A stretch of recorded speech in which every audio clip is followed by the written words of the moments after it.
Oh, we're gonna take it. Good job. Okay. So we're not signing the now guard anymore, right? No. Okay. She said mine was Austin, not think about it. I'm trying to think if that was Austin, that blank space, if it was Austin. Yeah, I think it might be Austin. I'm like, I really do think it was Austin. Go ahead. I'll stay here. I'm like, I'm trying to think about it. She's gonna look at it and figure it out. Go on, We're ready to go. We're ready.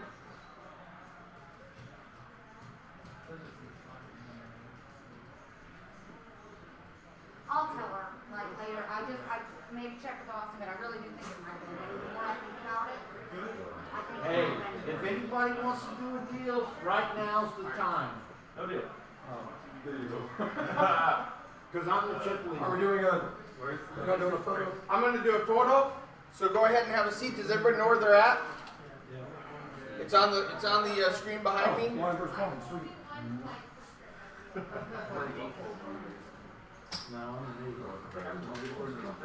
Yeah, Richard, you're in the 9 still.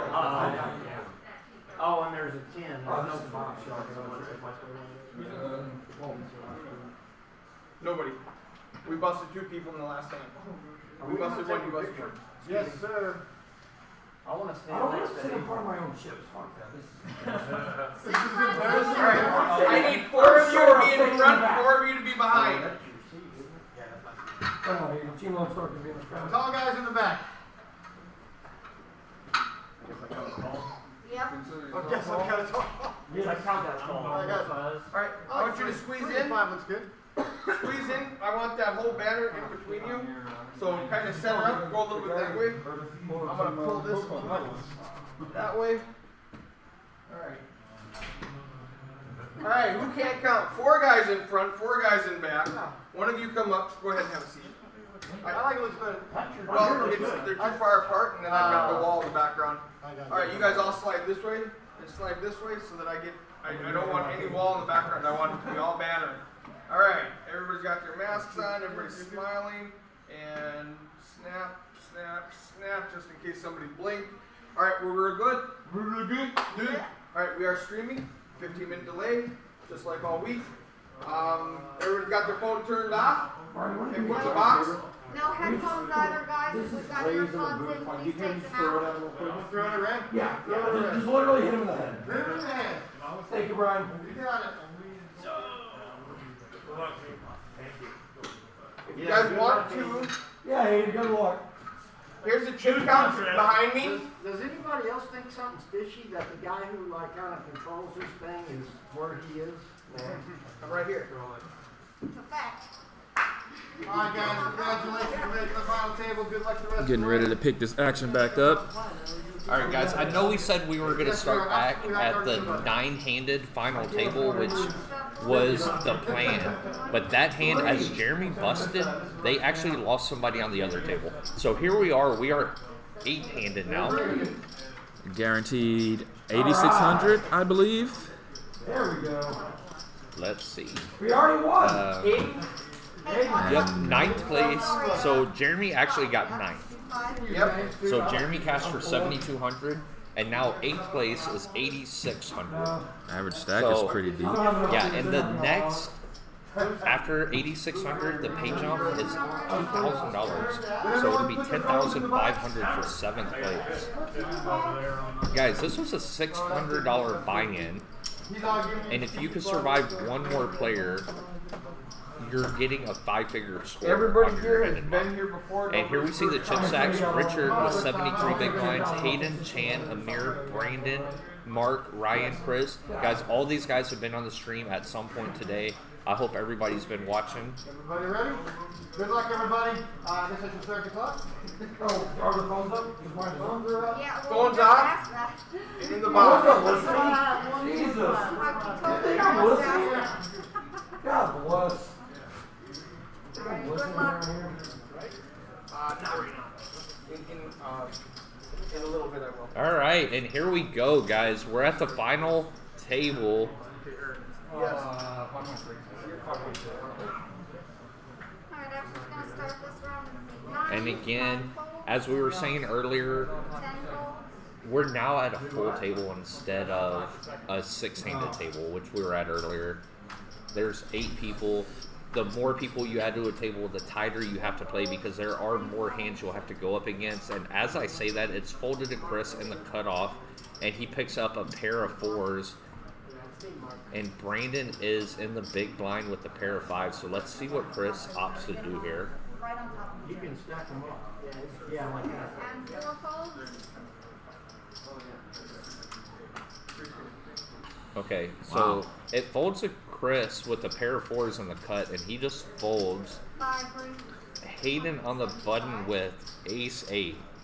Yeah, and Brandon is probably just going to peel this. Yeah, I see Brandon just taking a flop. They're both pretty deep here, and Hayden did start second in chips as we were talking about.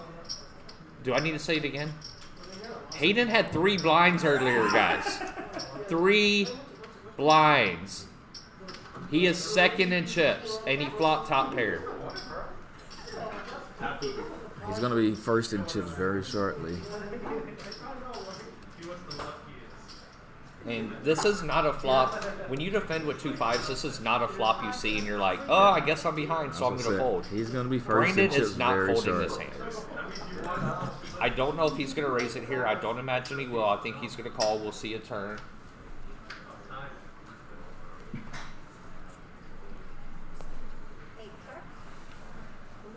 And guys, we have a good friend of mine 5 chips. just walk into the booth. He brought us some RFID cards over from Prime Social just to make sure we don't lose production. And the board runs out a straight Brandon for makes Brandon, runner but it straight. does put 4 hearts on the board. Hayden's going to take a peek back to see if he has a heart, and he has enough of a hand where he doesn't think he has to bluff, so he's going to check, and Brandon's going to win this pot with the straight. And look at Chris. Chris folded 2 4s. It's folded to Chris in the cutoff. He folds 2 4s. He turns a set. Oh, God. Chris looks like he's having a lot of fun. He had to lay down ace king pre-flop or something. Chris, he's definitely dodging because I mean he's probably gonna get called there. Yeah, so I was saying we were down to our last deck of RFID cards, and our good friend Justin Taylor brought us over a deck. He's joining us in the booth now. Justin, what's up, buddy? What is up? Happy to be here. Hey, that's just a message to the poker community. When someone's struggling, you help them out. Okay? Exactly. And we're saying earlier how Houston is now the poker mecca of the country.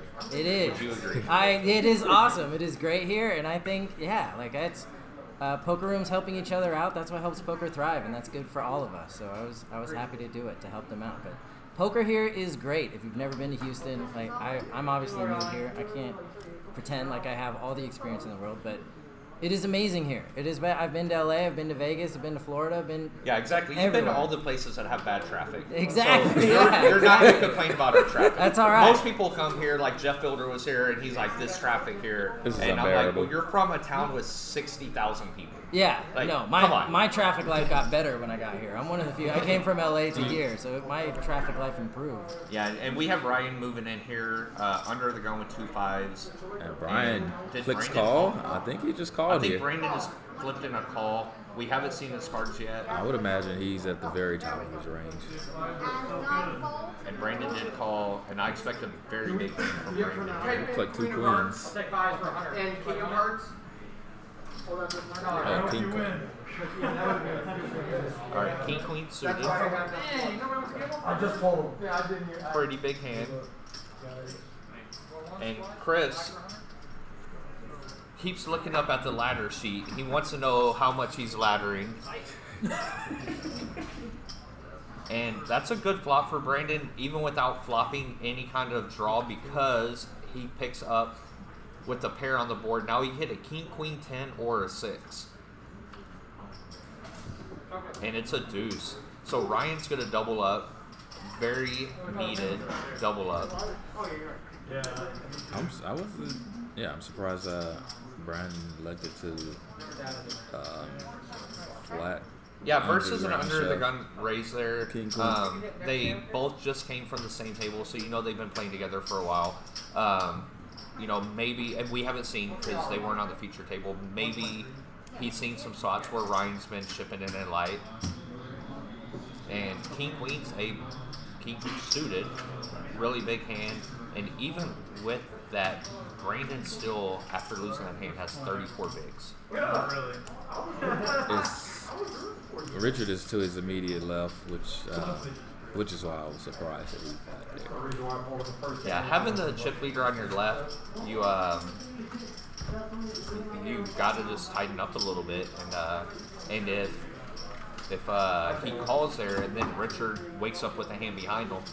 Now, he also blocks a lot of the cards that is going to help Richard wake up with a big hand. But if Richard does wake up with a hand, and as we've seen, Richard is a little wild card. Who knows, he might just ship it there with Ace Jack, and now you're putting in a lot of chips and not seeing a flop. Traditional handing, you know, you might get one for the old style. Pretty much not a big line. That's the best thing that ever happened. I disagree. I hate it. And Chan with a little castle going on over there on the chips. Carlos Mortensen style. Now we can see it. There it is. Pretty impressive. We can't see his cards, but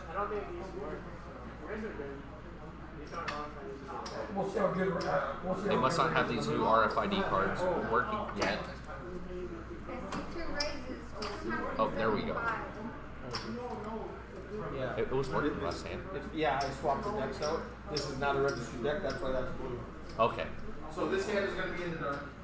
All right, so they switched decks, like I thought might have happened, and they're going to go get it. This hand, we're going to be in the dark. Brand new deck that was not registered. So this All right, after this hand, let's guess. we're going to take. Let's guess what Chan has. What do you think Chan has here, DJ?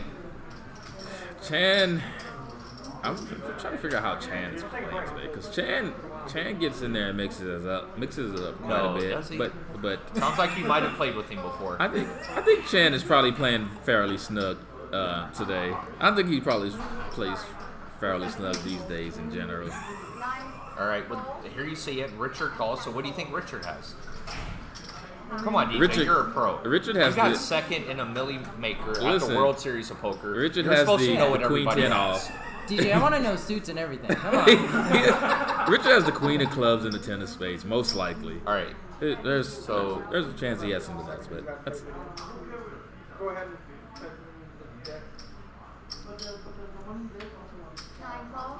Richard So just flopped we a gut shot. do have a flop, even though we don't have whole cards. We have the flop. It's Ace Jack 5, and it went bet call. Ryan did fold from the 10 seat. Call. There you go. Four of spades. Click on waiting for turn. Four of spades. All right, so the turn is the 4 of spades. And the reason we actually have the board out is because they can see it. They obviously can't look at the whole cards and announce what they are, or make it a lot easier to play against someone, right?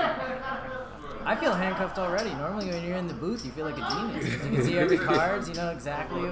I can put everybody on the right Exactly. hand. It's going to be hard for me to guess what they have.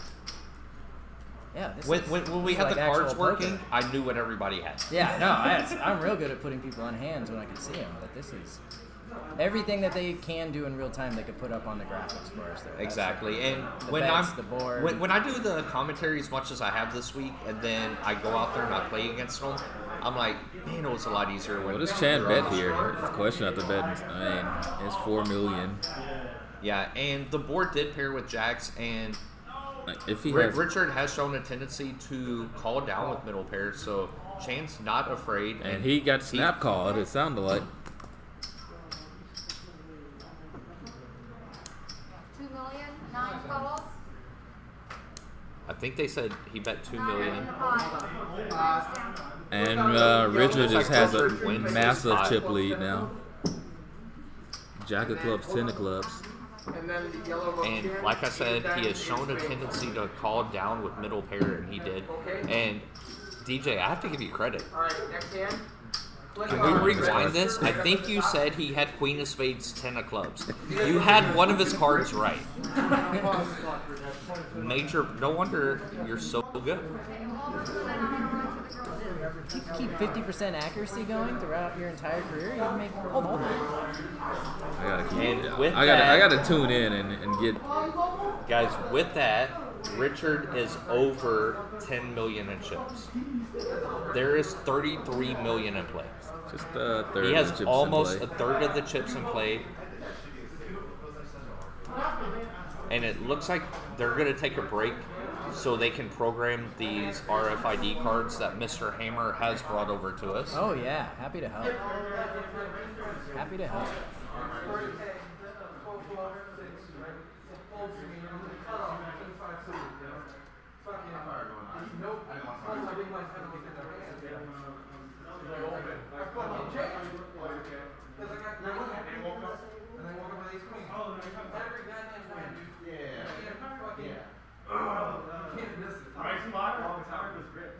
Hey guys, can we clear the room?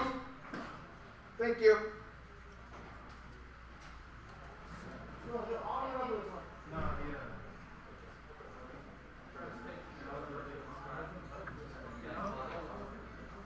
Okay, click on confirm.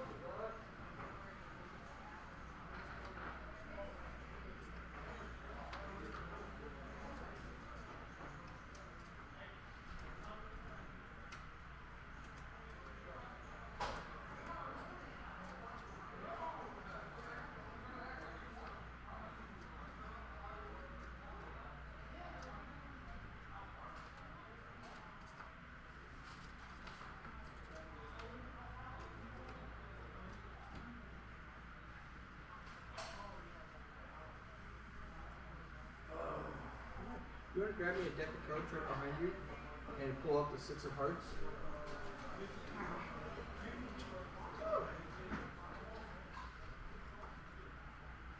Can you count this stack because we accidentally had him calling a bet?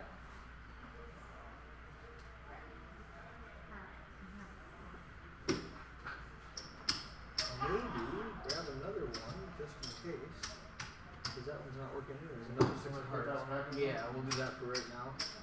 Grab me one more 6 of hearts. 2.6. I just remember it because I can't type it in yet. I can write them. Perfect. I will also need. I'm just gonna go around. Yep, perfect. Okay, so he is 10 is 2. Why isn't that working? There it is. Fine. 6 of hearts. 7 of hearts. There it is. 8 of hearts. Yeah, put that in that deck just in case.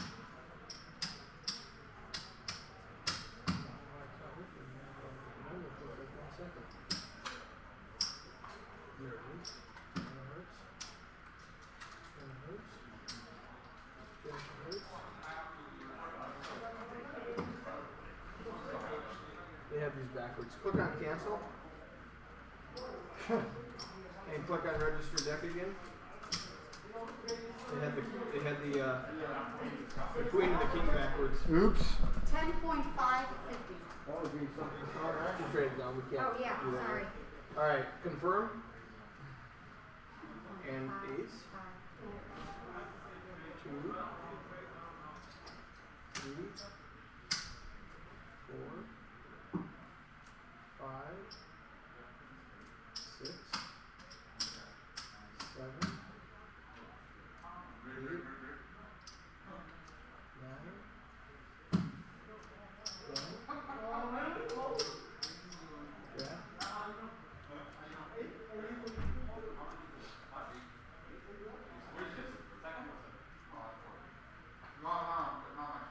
7 is empty, right? Oh, no, 7 is here. 5 is empty. just write them in order and I can just go down. Yeah, 10, 9, 8, 7, right?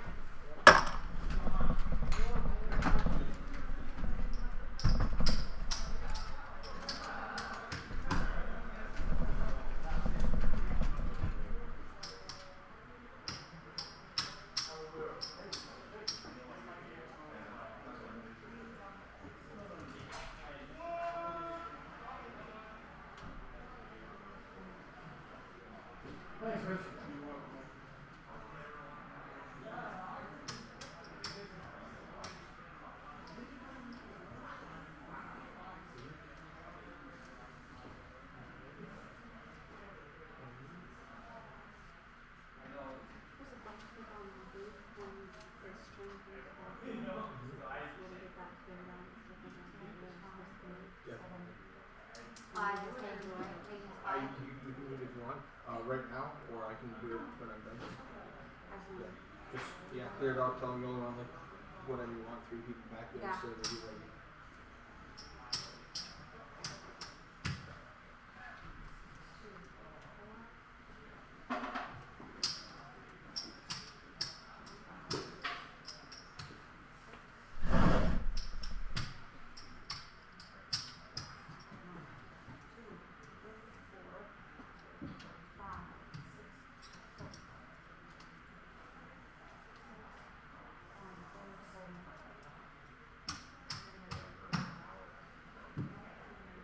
Somebody grab me 5 of diamonds out of that jet. It's strange because the 5 registered last time, right? Yeah. These are diamonds though, that was hard. Oh, that was hard to around? Yeah.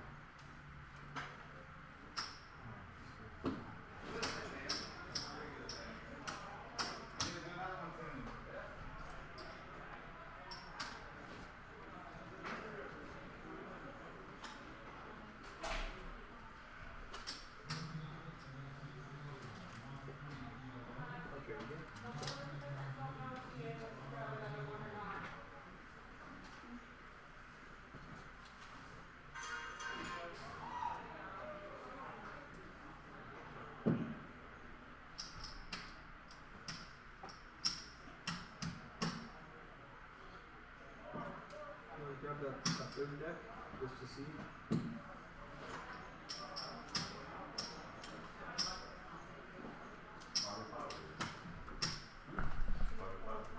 Yes, just so he can get all the RFID cards through. So you get through that's going to be assessed. So that's all. Right now, no break. It's just you want to do this. Stand on, stand by.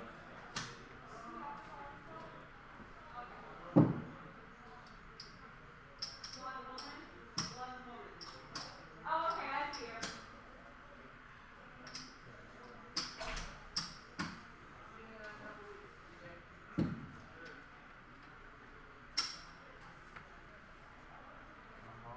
Okay.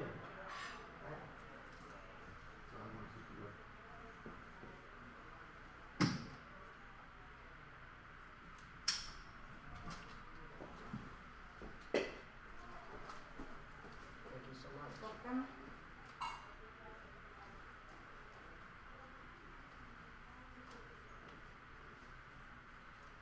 Don't know who stole it. Right there. What's that little weird crap? You know?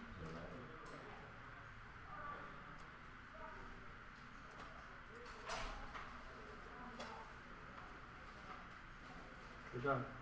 Okay. Alright.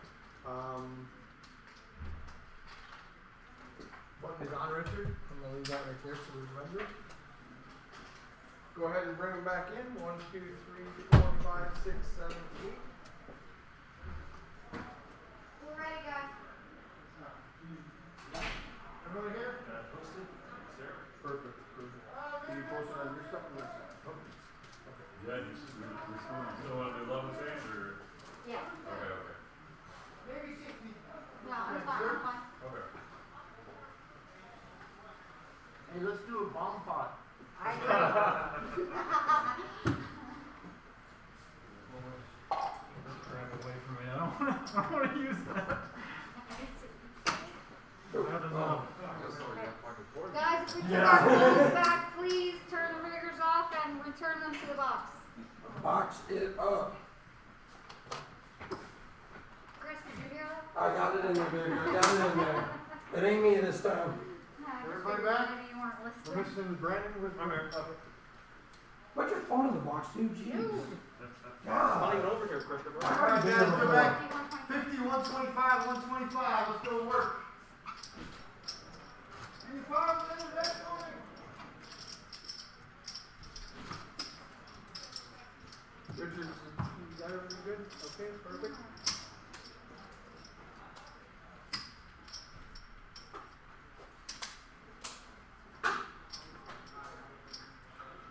Alright, action's gonna start in C3 this round.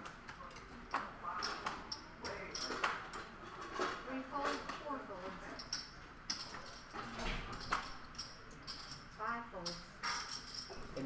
All right, guys, and we're back, and we're still 8-handed.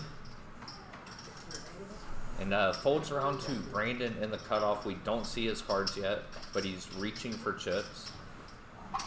He's gonna raise it. 100K big blind. Chan has 18 bigs. Probably just gonna be seeing the flop here. Yeah, and it wouldn't shock me here if Shane put it in, and Shane does put it in. Wow. And Brandon did not snap call. That's always a good feeling, right? When you ship it with King 10 and you don't get snap called. They don't always snap call with the ace queen though. Right, but when you don't get snap called, oh yeah, you're liking it. Yeah, it's when you get snap called, you know you're in jail. Brandon looking up to see, and there's a monitor up there that shows them when their cards read, and his cards still didn't read, but he's gonna make the fold. Boys, the ships are on fire.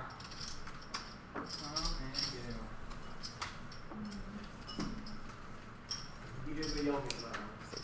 You did the yoga club.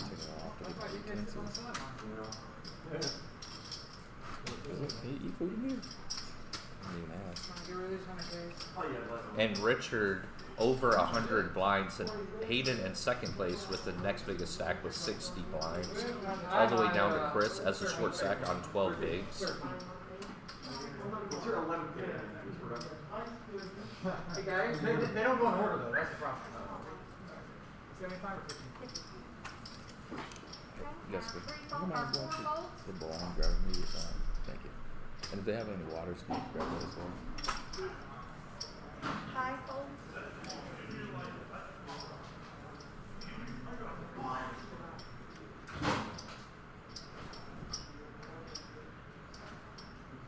Seven raises to 350,000. Folds to Mark in mid position. He's going to raise it with the King Jack. 9 folds to start. We're good. Yeah, we got it. Pick him up. 10 folds. 7 out. 2 is out. 2 folds. 350,000.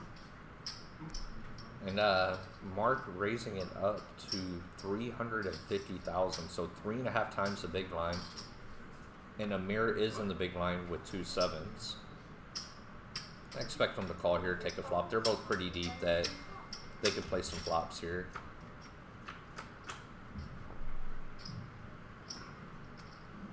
And the Queen 8-4 flop does not hit Mark, so Amir still has the best hand, but Mark going to show aggression here and continue to bet 475K.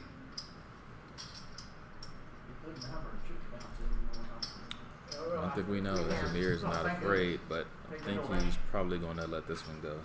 Yeah, with hands like this, you know, it's not like if he had 7-8. If he had 7-8, he could hit 2 pair, he could hit 3 of a kind. Now, with a hand like 7-7, if he's behind, he could only hit the 7.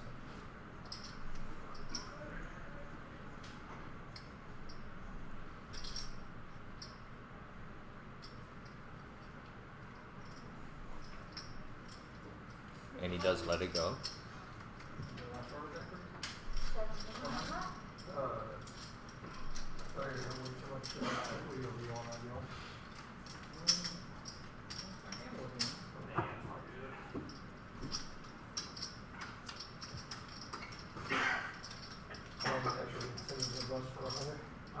It's not a, no, don't look at it as an incentive, it's a bonus. Ash is going to start this round with 5.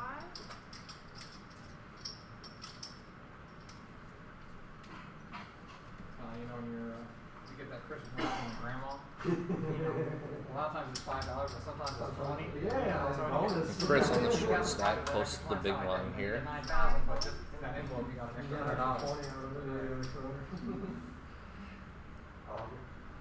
7 folds. 8 folds. Uh-oh. And looks like it's going to fold around to Richard in late position. And Richard's going to open this. Yeah, he's definitely going to raise it with the King 9 of hearts, and Ryan off 26 bigs such a weird stack to play, right? He could definitely be ripping this in as Yeah, well. he could definitely, and he's gonna 3-bet to looks like 800K. Alright, so he's And Chris wakes up behind with 2 queens. alright. And his chips are obviously getting in the middle here. I know I've said that 4 times tonight and been wrong. But Don't foresee that. I'm not going to be wrong in this spot. His chips are getting in. Richard's going to fold the king 9. And 10 Ryan is not going to like the spot that he's in. He has the ace queen. Chris has the 2 queens. And they're basically going to swap stacks if Chris can win this hand. I don't want to lose 100 that way. 10-7-6 rainbow, good flop for Chris. Ryan's gonna need an ace and an ace only after the 4.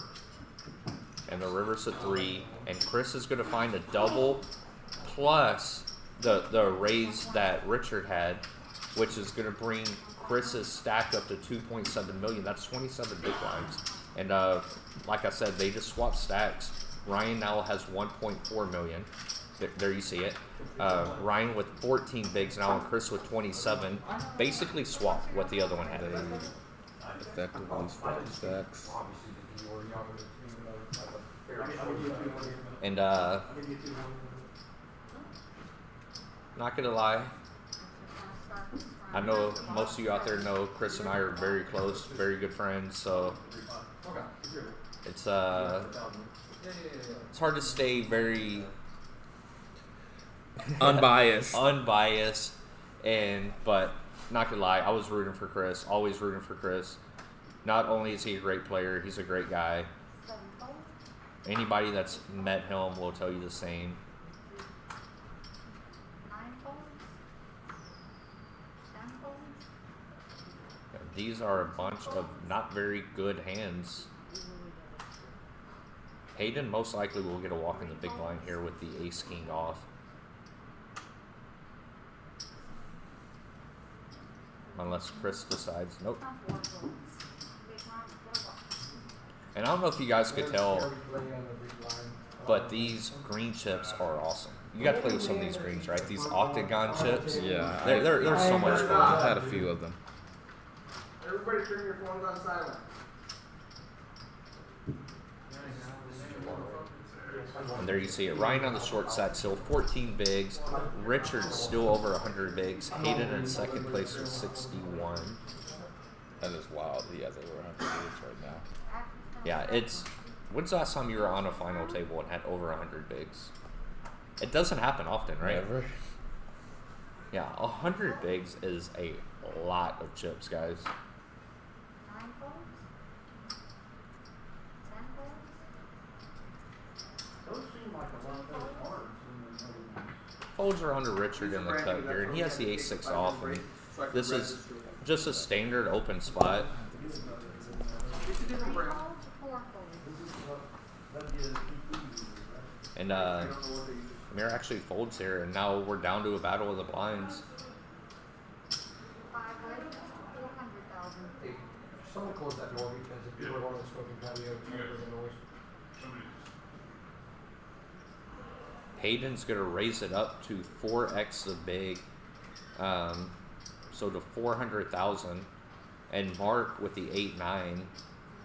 He has a hand that plays pretty well in position, but it's still really hard to call here. Hayden made enough. There you go. You see Mark fold. Hayden made enough to where he didn't want to have to play the Jack-4 offsuit out of position.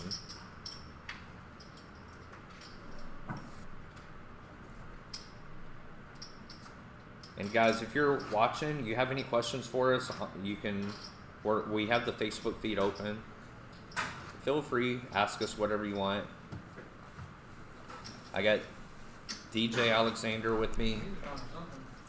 He's obviously a legend in Open up Houston. the doors again. Get the chatter in the back, man. Actually, we'll start this round at seat 9. I can put on some Spotify from that box. 9 folds. That's Richard there with a big stack. He folds. And then right next to him is Ryan on the short stack. He also folds. Chan looks like he's sweating something on TV. He's got the king jack. He's gonna open it to 300K, and blinds did just go up, I guess, to 125K. And Chris with the ace queen. Chris has some chips.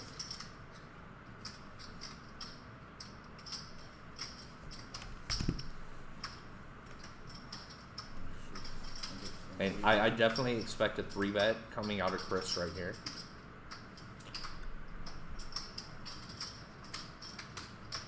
Sometimes you just have to rip it off in there. Yes, you know it with stack sizes like they are. It's it feels so bad, just like three bet ripping. But sometimes you just have to do it. Your stack size is so awkward. You don't have enough to play it post flop. And I know Chris likes to make these 3 bets to induce action. And you know, but okay, so blinds have been 125 since we got back. I thought we were at 100K. I'm sorry, guys. So Yeah, we are at 125. We have 15 minutes left. Yeah, and that makes sense. Ryan on 11 bigs now at 1.4 million in chips. I think the graphics were a little bit behind there. But we're caught up now. We're at 125. That's Richard in the big line. He's got the big stack. And again, Ryan with the short stack under the gun. He's going to fold. And Chan just, every time Chan plays a pot, he rearranges his castle of chips on how he's going to arrange it. And it folds to Chris, and he's got another big ace. And again, he has to raise his hand. Mark with an ace on the button, gonna let it go, and it's down to the 2 blinds. Brandon folds the queen high, and Richard with his big stack of chips. Let's see if he, yeah, he's gonna defend his king high against some min raise from Chris. And that is what I call an above average flop for Chris. He flops top full. Richard has no outs. He can catch the runner royal flush, and that's why he has the less than 1%. Chris min bets here, and he does get a call out of Richard. Richard does have the king of hearts, so he has backdoor equity. And the turn is the queen of hearts. And if this river is a heart, Chris can get a lot of chips out of Richard. I can't see what it's a 3 of clubs. Unfortunate for Chris. If it would have been a heart, he would have been able to get a lot of chips out of Richard, or even a jack. And Chris is good to bet, and Richard folds, and Chris picks up another pot. Pretty decent flop there. And there's the payouts, guys. You can see there's 8 people left, so they're all guaranteed 8,600. The next player out will get 8,600, and then they'll all be guaranteed 5 figures after that.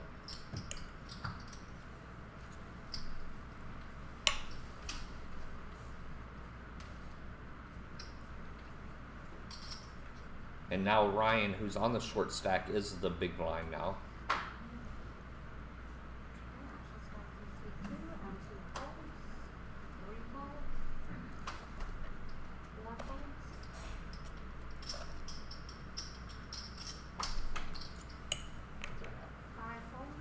You see Chris fold the ace-9 from mid-position. Folds all the way around to the cut, and Mark folds the ace-8 from the cutoff. Down to the battle of the blinds. And Richard gonna raise it up against the short stack here. And Ryan's gonna fold.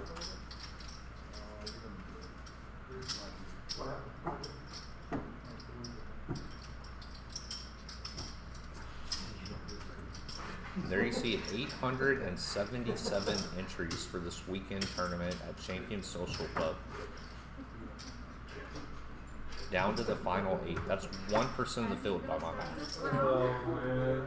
That sound about right, DJ? That Less sounds than about right. That 1%. is some good math you got going on there. Less than 1% of the field left. Must be nice. It's always fun to be in the less than 1% of the field left. And you see the hands popping up on the screen. And the two short stacks are in the blinds right now. It's Ryan in the small blind, Shane in the big blind. Ryan has started the hand with 1.1 million, and Shane has 1.7 million. And Amir's going to raise it with the ace jack. And no, I don't anticipate there being a flop unless somebody decides to get a little jiggy with it.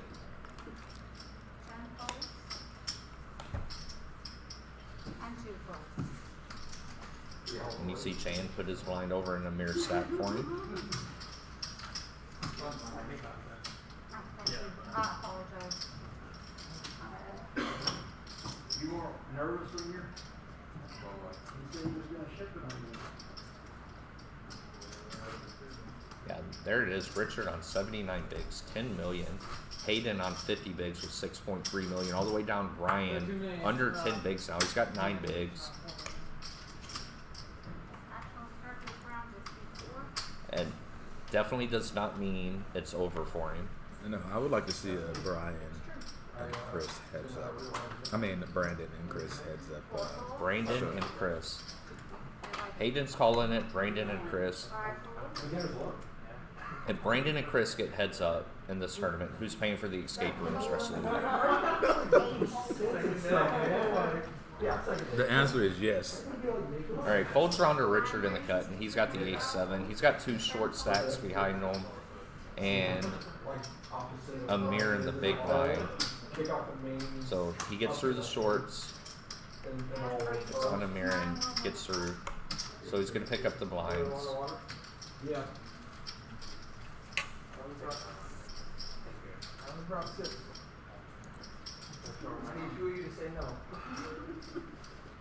This final table has been a little bit different than the rest of the week. The rest of the week, and a lot of these guys here have been making final tables this week. They weren't drinking water then. Their drinks have been flowing all week, and now you see these guys, they're drinking water rather than the Jameson they've been drinking the rest of the week. I guess that happens when you're playing for 80,000.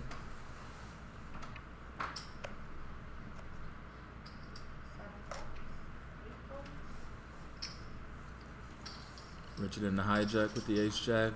It's going to be opening this. No, as usual, I'm wrong.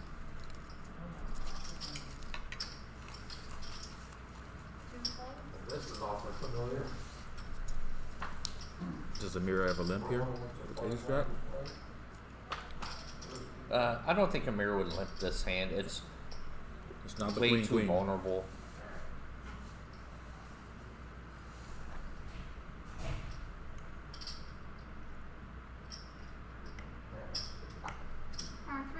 To 300 and 4 folds.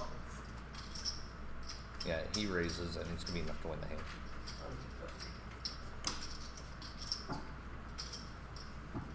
$81,720 for first. $49,550 for second. That's a lot of dollars. For a $600 buy-in tournament that we were able to drive to from our own house. What do you think of that? I love it. Me too. I used to always be so jealous of people like traveling and staying in hotels and Airbnbs, and now I get to stay home. Yeah, it felt great to like have all your friends come in, right, and be like, where do I need to stay? I felt like there wasn't enough time in the week. I had so many of my friends come in from out of town that I wanted to like take and go golf and, you know, out to eat to these great restaurants.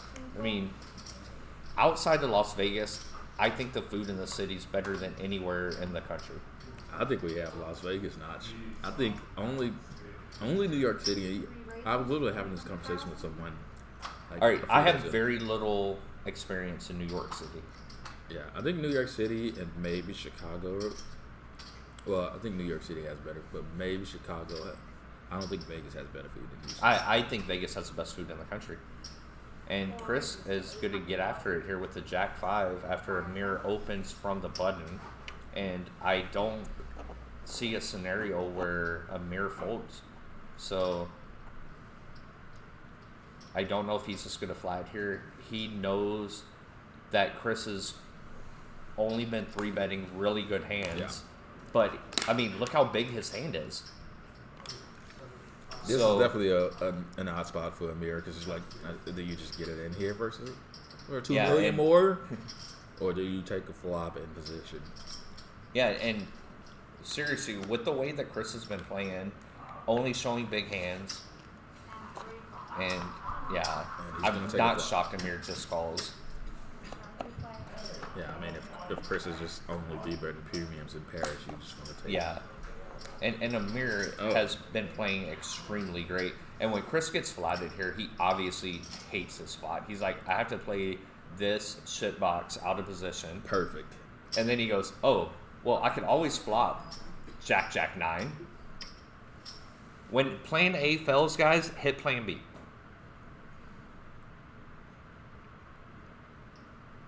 Plan B was flopping 3 jacks. And again, I don't think Amir's just going to just fold. You don't call and just hope to flop something huge.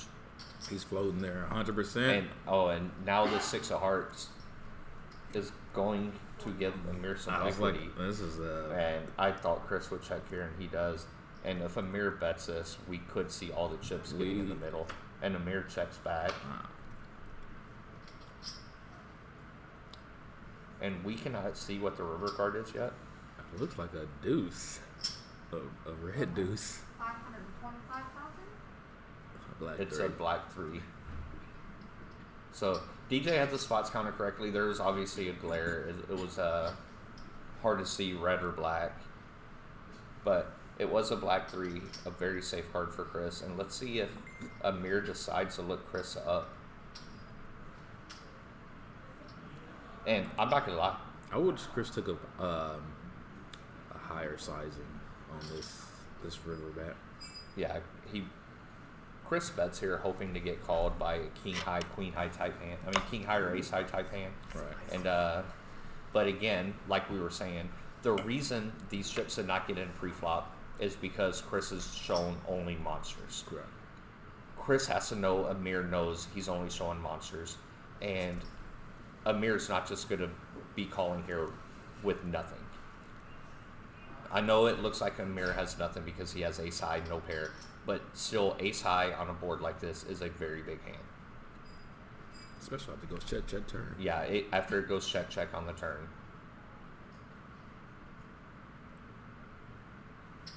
And Amir's very capable. I've said it before, I played a lot with him over LSPS 1 and all this week. And he has every speed imaginable in his arsenal. Where's and Amir he's from? reaching for chips. I don't know if, yeah, he just cut out calling chips and he's not good. Oh, I thought those were going in the middle. he kind of pump faked us, yeah. It,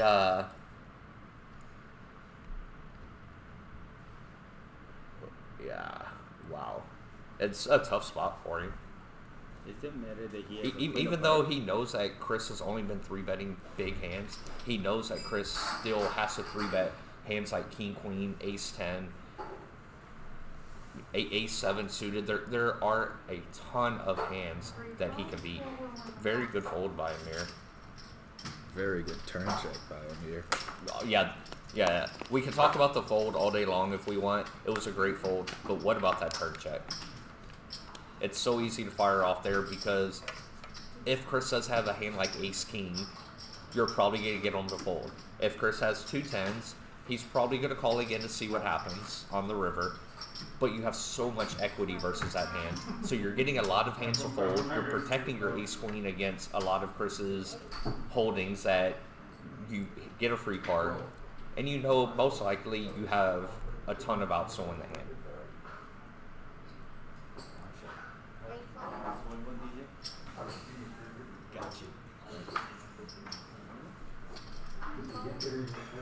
All right, Chan with the king 10 on the hijack. Yeah, and Chan's the second shortest stack, and it looks like he's going to put it in here. And Mark has ace 10 in the big blind, and this is not an easy decision for Mark. It's for a lot of his stack, almost half of Mark's stack. I don't know how much experience he has playing with Chan over the last 2 or 3 days. He's probably Yeah, ace 10 suited. It seems like a very good spot for him to get it in. He doesn't think very long. It looks like he's. Oh, that's not good account. Alright. Yeah, he says all in, and we're going to see a run out here, and Chan's not going to like his chances.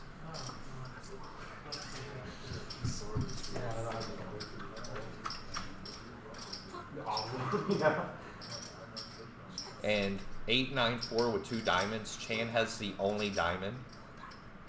Turns the deuce. Now Chan needs 1 of 3 remaining kings. He does not get it. Chan is eliminated, and we are down to 7.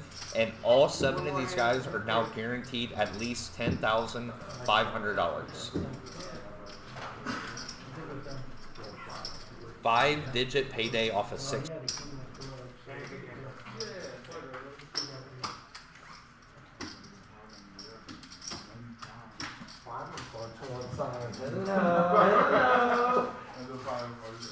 Just because y'all are going to see the jackpot will close on it in once. Good game. And I'm looking at these Facebook messages. I see my good buddy Mike Leck tuning in, rooting for Christopher Birchfield. What's up, Mike Leck?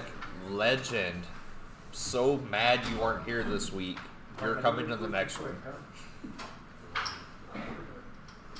I would say you could sleep in my spare room if you want, but I know that you don't care where you sleep. You'll sleep in the jungle.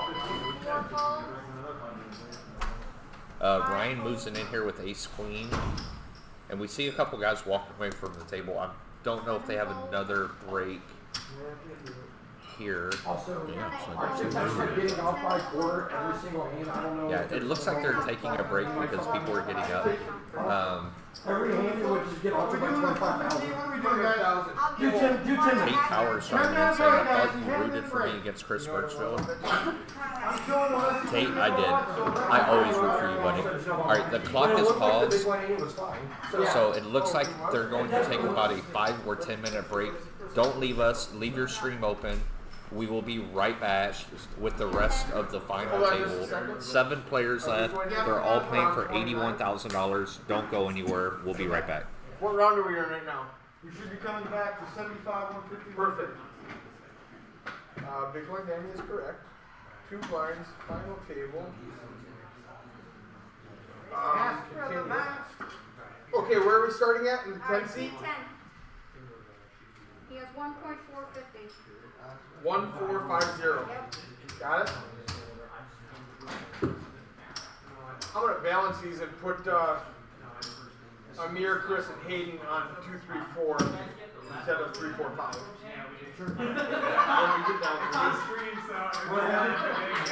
You want to start counting on that side? No, we got flow to us right on the screen.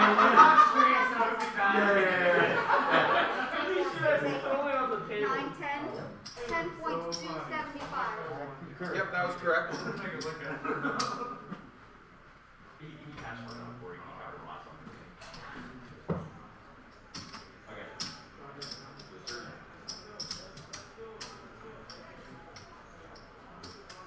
3.725. 3.725. Okay, and move him to the 2 seat. Right here. Yeah. Put his chips over on the right side of him, closer to the dealer. That will give them more room down there. In the 8 seat. Alright, that's correct. Where's the phone bucket? Back there. Somebody's phone. It wasn't even one of those. It was one of the spectators. I probably yelled at all of them. Sorry, I yelled at the spectators. You're good. Saves me from having to do it. Well, I told them like several times to turn off their phones, and they just like ignored me. Oh, he's not talking to me. He's talking to somebody else. 5 million. 5 flat. Yeah. Where you want to move to? He'll be in the 3 seed. Two's over here.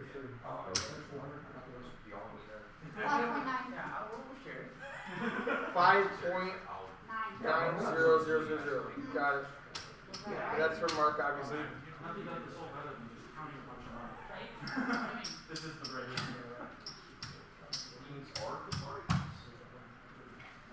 You want to hit in the 5 or the 4? I put it in the 5, so it goes like this. It goes 2, 3, 5, 6, 7, 8, 9.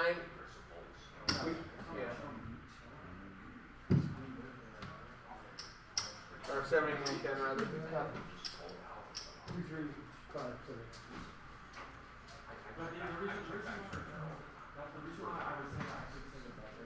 6.175. 6175000. Got it. 4, 5, 6, 175. Perfect.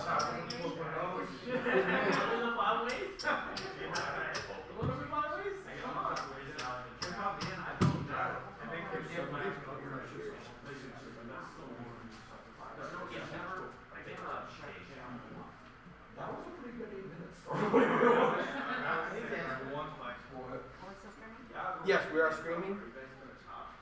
I mean, y'all gonna play for the. Well, my one question is, let me put you on the spot real quick.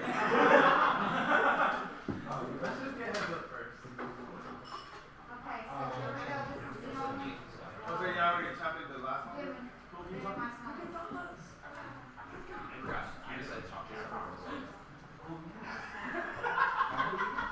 Sometimes it just makes it make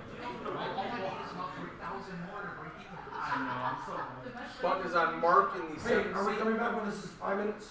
Yep. Where's the box? In the corner. What is the level after this level? Because I don't have it in my. Did y'all re-verify chip counts? Yep. 1, 2. Should be 100, 200 after that. Really? That's all they're going up? Okay. It should be. I mean, it's 75, but normally that would be 1, 2. All I'll right. double check, but I'm pretty Nope, sure. that's fine. We'll look at my here structure. Although we're way off the structure. Yeah, that's why I didn't go that far either. It usually wraps around. You go back to whatever level and add a 0, you know? Right, right. Let's see. So How many players do we have left? 7? we should have 7 players left. And so the next level is going to be the 75.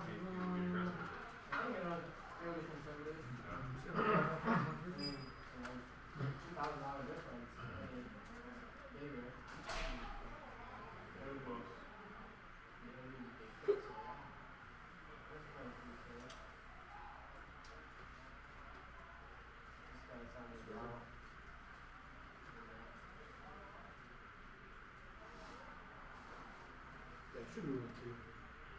Sounds good, man. And then 153 would be next. Okay. I'm going to put that one in because we're going to hit it. Yep. Yeah.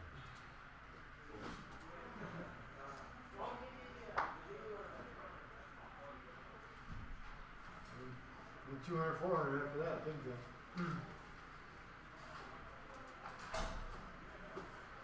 Or 153. Zero. Oh, yeah, probably 153, yeah. I'm sorry, yeah, 153, then 24. Yeah, we can see it. Well,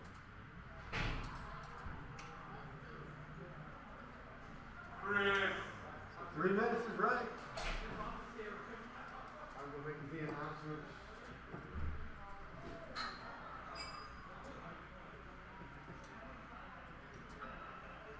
Alright, I'm going to picture this. So the viewers at home can see there's 3 minutes left on break.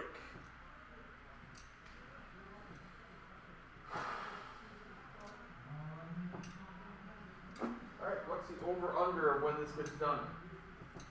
550. And? I was going to say 3 o'clock. I'm not surprised to see Rich still dealing. I heard he's a machine. I was gonna say he's a machine. You wanna get back in? No, hell no. I've been drinking, bro. I'm done. I'm done, man. That's all you, bro. I couldn't count chips or pitch cards if I tried right now.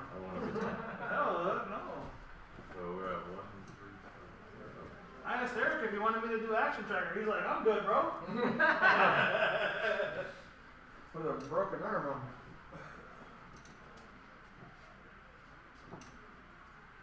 What are we down to, 7? Yep. Nice. Some good cooler hands. Out here by 3:30, 4 o'clock. God, I hope so. Good deal. You guys are optimistic. What did you say, 2 o'clock? I said 3:30, 4 o'clock. Yeah. I said 5:15. Stop it, you know Douglas, man. I will finally. I know the rules. I know the rules. You know the rules. I know the rules.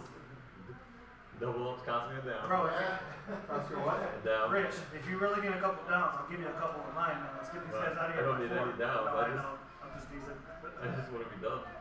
Oh, you do want to be done. I want to be good. done. I want to go home, sleep in my bed. I told you what, man. Where do you call home? Las Vegas. Oh, everybody calls Go home. ahead and say next in a minute. What's up? Go to next and we're ready to go. 6.5 years ago. Nice. Where did you call home before that? Western Pennsylvania, about an hour north of Pittsburgh. Okay. So you hate Philly fans as much as everybody else? I'm just I kidding. like Grizz, but I don't like the Flyers. Yeah. We're okay with everything but the Eagles. Yeah, right. Yeah, we don't care about the Eagles. Well, Richard, you are steamrolling these guys. I gotta keep it going. Keep going. Many a slip twixt the cup and the lip. Hollow wants to win. Let's go. You want in on this? Alright.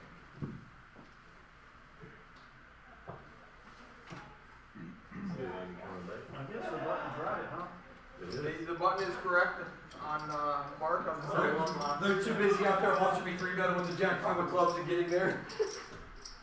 And that's only as good as Chris Birchfield. Oh, what a life. It's hard to run better than me, boys. Meanwhile, it was every flip. And then you won the last one or two, right? Oh, I chopped it. Y'all chop it straight up? Yeah. Alright, cards in the air! Go ahead. I love you, Amir. Agree with me again. Where is the stream? Yeah, we're streaming. 3-bet. It's almost like you did it just No, for the there's a screen. lot of factors I think. Oh, man. That break could have come out a better time. That break wasn't long enough. Like, oh yeah, I forgot. All right, looks like cards are about to be back in the air. Sound like he owns the tour. All right, so that was fun. They just went on break, and in the poker room here, they are showing the stream on a 15-minute delay, and everybody's hanging out talking. Chris and Amir are laughing, joking around, and Amir turns his head and looks up at the stream and got to watch Chris 3-bet home with that Jack 5, and his face just lit up. So The that was fun. dynamics. Just a reminder, be real careful with these cards. I don't think it's a 5-minute break to register it under that. And now And, Chris gets the ace king suited Yeah, with Chris Richard gets in the the big ace blind. king of clubs, 5 folds. 6 folds. and it looks like it's gonna fold around to Chris in the hijack. He's gonna raise it, obviously. Richard's in the big blind, and this hand's not hitting the muck, I promise. 9 folds. And he just calls with the king jack of diamonds. Very big hand. Flop 10, 7 deuce, 1 diamond, 1 club. Each player has a backdoor flush draw, and it goes check, check. 3 check. The turn's a 5, and it goes check, check again, and that's a picture card on the river. I can't tell which one it is, It's a queen. but it goes check, check. It's a jack. Richard hits his 3-outer, and he's going to win a very small pot.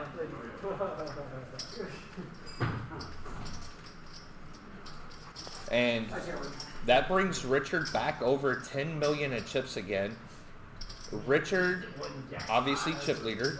He has been chip leader this whole way. Richard, chip leader, 10.6 million, and here we have the chip counts. Hayden second in chips. Then we have Mark, Chris, Amir, Brandon, and Ryan on the short stack. Ryan has 9 bigs. Brandon is right behind him with 17 bigs as the 2 short stacks. Yeah. So this true with that here? Put them on top of each other. We don't get to see Amir's hand here. Oh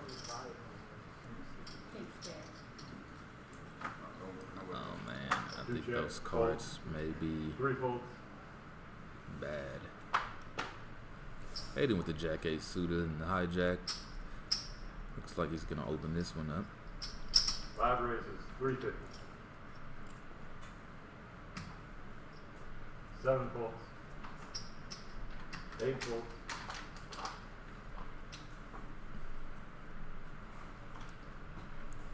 9 folds. Richard folds the mystery hand, and I imagine Ten Ryan's folds. putting his in the muck.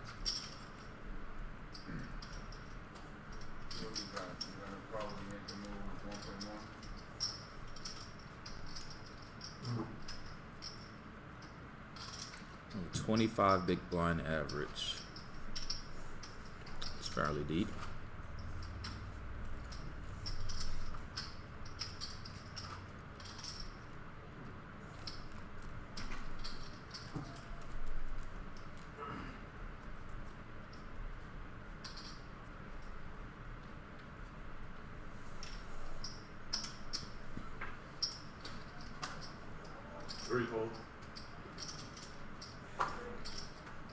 And Brandon on the second shortest stack here in the cutoff with the king jack of diamonds. It's going to be interesting to see if he just makes a standard raise here or if he just rips. 8 raises. And he does. He just makes a small raise. And Richard, the big stack behind him, folds the ace suited. So he's going to be And getting yeah, this through. Yeah, he's going to get this through, and that's a big pot. Yeah, I'm very fortunate Richard Yeah, just and closed that on the I button. know it sounds weird to say that's a big pot when all you do is pick up the blinds, but sometimes picking up blinds is so big. And there you see it, 7th place, 10,500. Working our way all the way up to 8th place, over $80,000 on a $600 buy-in tournament in Houston, Texas. So how does ICM play in for you in this spot when you have a player with 7 big blinds and everyone else is between 20 Yeah, and 30? that's very interesting. I'm glad you brought that up. With a player with 7 big blinds, and let's say you're somebody like Brandon, and now we're gonna get to see how ICM's playing out for Brandon right here, because Hayden's obviously gonna open this with the king 10 suited, and Brandon is gonna be right behind him on the second shortest stack with king queen. So it's Ryan's on the button with the ace jack. yeah, so it's, and there you see it. Very disciplined fold by Brandon, making the fold with the king queen. 10 raises all Big in. reason he folded was because of this man right here that just moved all in. Ryan moved in with the ace jack. Part of the reason Brandon folded was because there is a $2,000 pay jump from 7th to 6th place. I'm going to double check to see if that's right.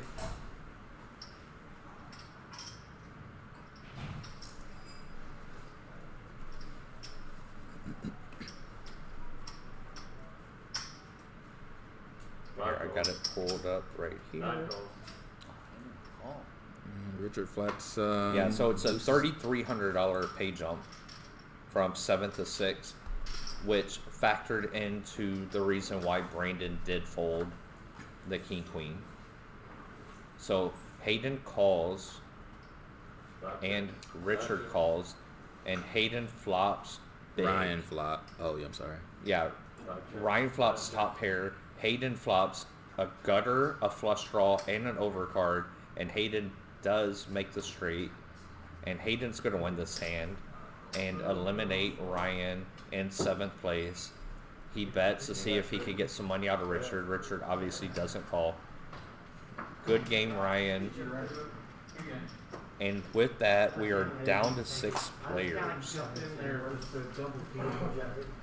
I had a pair. And Hayden, with that pot, is now right behind Richard for the chip lead. Guys, there's 6 players left. There's 2 members of Team Lone Star, and Chris and Hayden, both fighting this out. And there you see them. Those 2 guys right there. The 2 good-looking ones.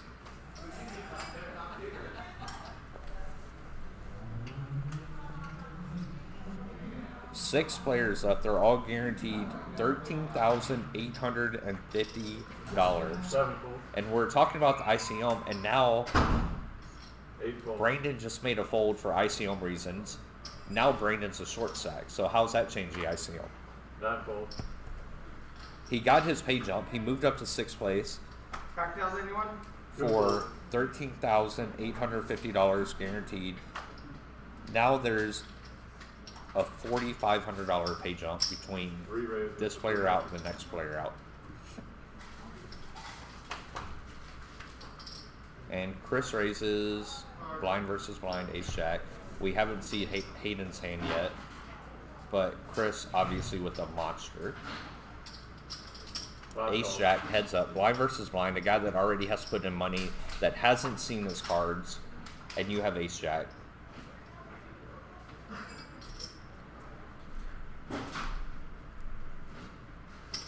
Three bets, 175. 5 folds. And queen 3-3 and Chris continuation bets. Hayden's gonna fold. Don't know what he had, but I'm guessing he did not fold the best hand. What do you think? Yeah, Hayden, he's not going to be putting too many in the deck.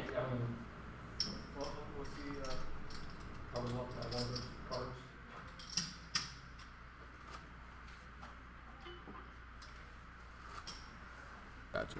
So, like, right there. Yeah, so Hayden's obviously not folding a pair here very often, or ever at all. But, so Chris bet, had the best hand, most likely, won the pot.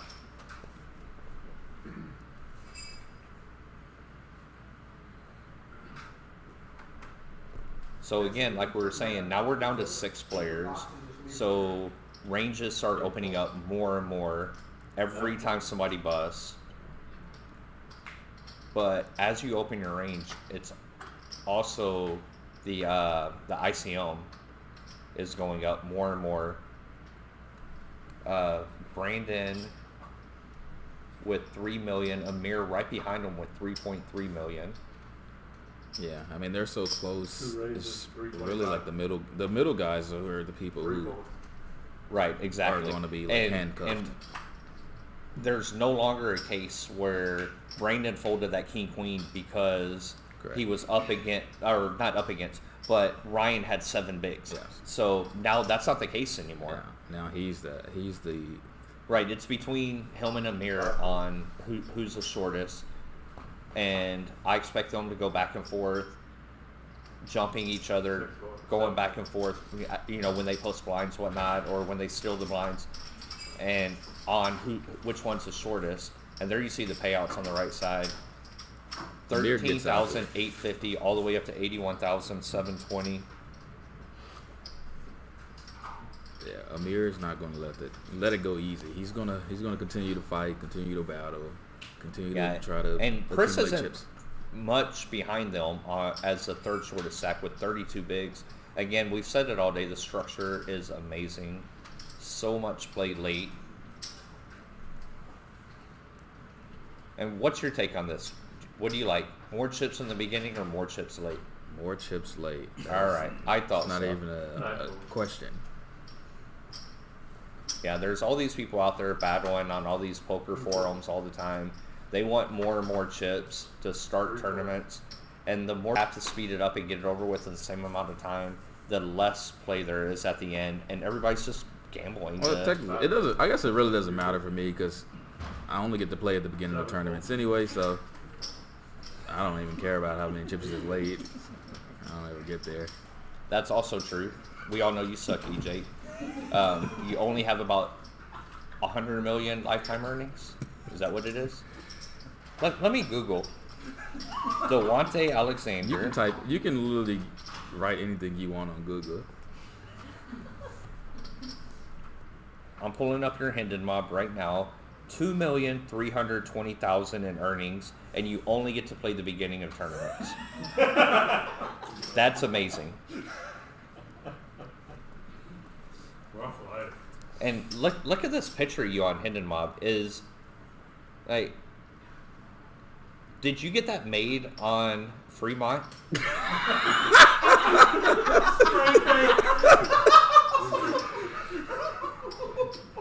I'm being serious. That's an amazing picture. That looks like when you go to one of these wine and art things that you painted that. No, I don't think Hendon Mob does that. I don't think they're well, going to. I don't know. I did not send a picture to Hendon Mob. Use this one. All right. He says he only plays at the beginning of tournaments, but yet here he is. 2.5 million, 2.3 million in earnings. It's pretty dope. How the sitting goes. Last time I checked, Hendon Mob doesn't record sit and goes. The good thing about sit and goes, you're already at the final table when you register. Richard defended the King Deuce suited. And yeah, Mark with the sixes, and Mark's been the tightest player at the table so far, with his pre-flop race percentage at 4%. So it looks like Richard did call. And the turns to jack. It's gonna be hard for Mark to continue here, and he checks. Yes. And the river's a 9, and I feel like Richard called the flop so he can set up a plane to bluff later, and that's exactly what he's gonna do. Richard is playing above the rim, and Mark is gonna fold like he just has to. I mean, what can you beat on this board? King Deuce. King Deuce. That's the hand you could beat. He had King Deuce, so you found the hand that you could beat. You put him on it, and you still have to fold. Richard has been having his way. I mean, Richard has ran really good, but he's also played well. Yeah, Richard has been playing very well, and he has picked up some really good hands in some really good spots. But there you see he'll make a great play and pick up a pot that most people would not win. And had he checked the river, he was not going to win this one. 3 folds. 5 folds.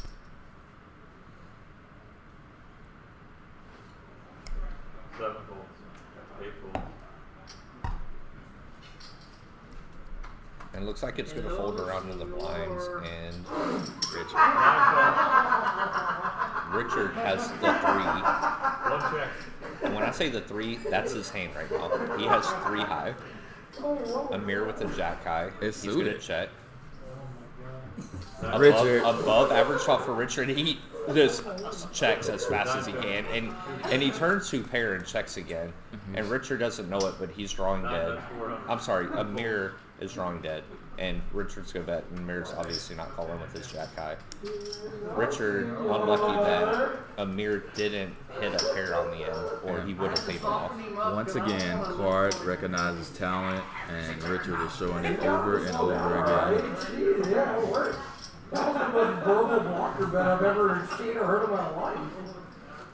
What was that? Yeah, so guys, we're 6-handed. Resub 30 big blind players. Verbal blocker bet. I mean, I've never thought I'd see it, but they got me. I didn't know that existed.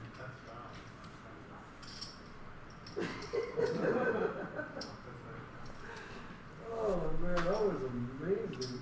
5 folds.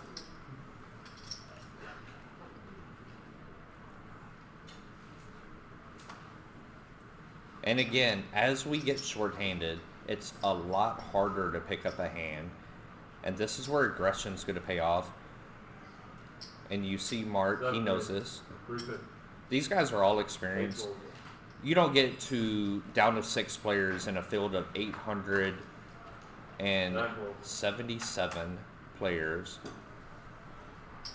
on accident. These guys know what they're doing. Mark knows he's going to have to pick up the aggression. His pre-flop raise percentage was 7%. And you saw him there with the king 7 raising it. Something he would not have done 9-handed. But now that it's 6-handed, he knows, like, I can't sit around and wait anymore. And he does win the blinds.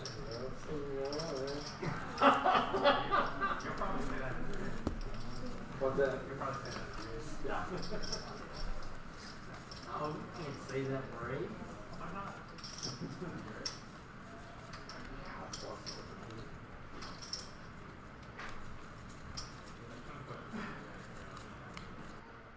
Yeah, how are we gonna judge? How are we gonna protect? Well, you put your own spin on it. That's all. I'm not going to question this, Chad. Hey, folks. Maybe Ola and 9 folks. 2 folks. And we're going to have another blind versus blind battle. baby. Lone Star Pro versus Lone Star Pro. Folds to Chris in the small blind. He has Hola, a senor. very dominating hand. King 9 versus 9-7. He has a 69% nice. 69% chance to win this hand. He's going to raise it. Hayden's going to defend the 9-7. A hand that plays very well in position. Blind versus blind. Recheck. And Hayden outflops him. 5 bets, 300. Hayden hits the 7. Chris jacks. Hayden bets 300K. And Chris just folds.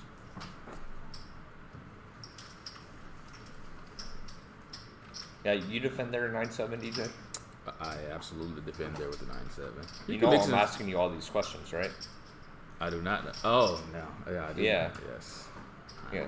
I We play together enough. I need to know how you play a little more. oh, man. I'm leveling you. So you don't call.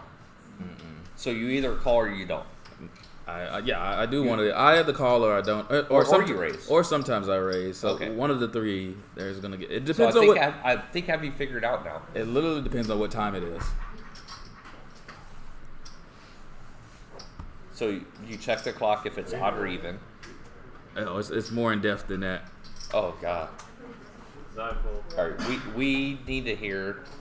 Guys, if you're listening on Facebook and you want to know DJ's reasoning, chime in. Let's ask. The guy's the GOAT. 3 raises to 300. Folds to Chris on the button here, and he's obviously going to raise with an ace.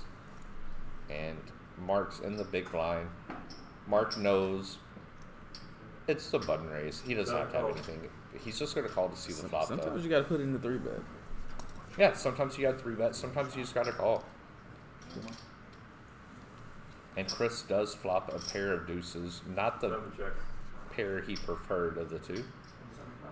3 bets. But it's going to be enough to 175. have him continue.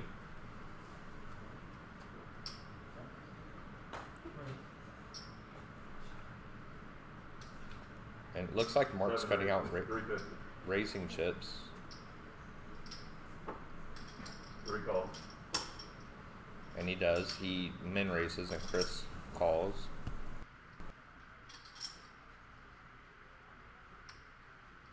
Seven bets. The playing to continue in the hand. 275. Mark bets 275 on the 9 of spades.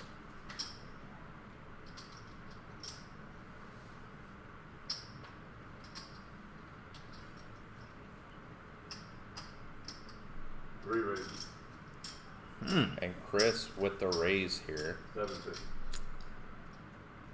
And it's going to be hard for Mark to continue here, even though he has the best hand. Seven But calls. he does. I wonder what's Mark's thought process here. And it's going to be hard for either one of them unless they improve the river to put any more action into the spot. And Mark does hit the river. That's a saving And grace. Mark is going to fire out. And Chris does make a snap fold.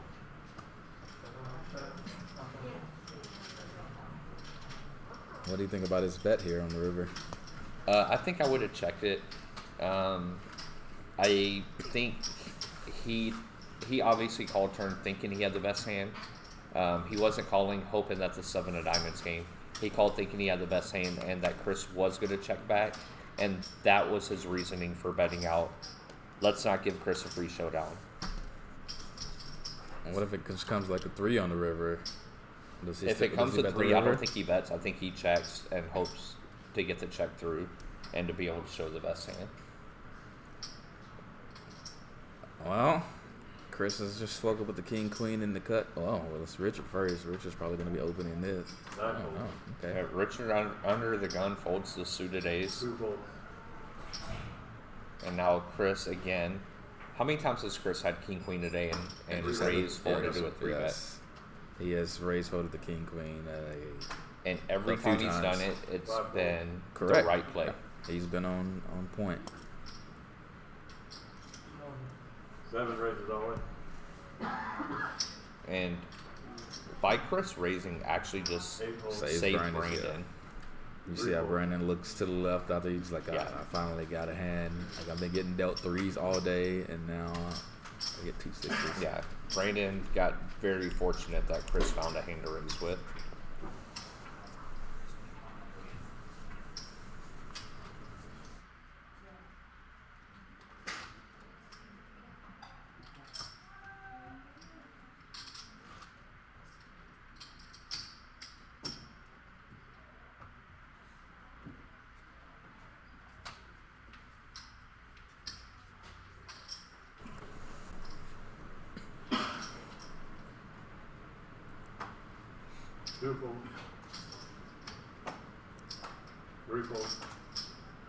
And Chris folding the ace out of the hijack. Luckily for him, because Richard is sitting in the big blind with the ace queen and all the chips. And Brandon's going to chip all in. Oh, okay, never mind. I thought Brandon said all in. I heard something verbal from Brandon and he announced fold, but I thought he said all in. He doesn't usually announce when he folds. So the way he looked at the dealer and said something, I think that was just a little frustration on Brandon. Exactly like, I have to fold again. Yeah. I fold one of those. Yeah. I really thought he said all in and just hoping. And, you know, in a blind versus blind situation, you have to get through one player. And I really thought he ran into it there. Luckily for him, he said fold and not all in.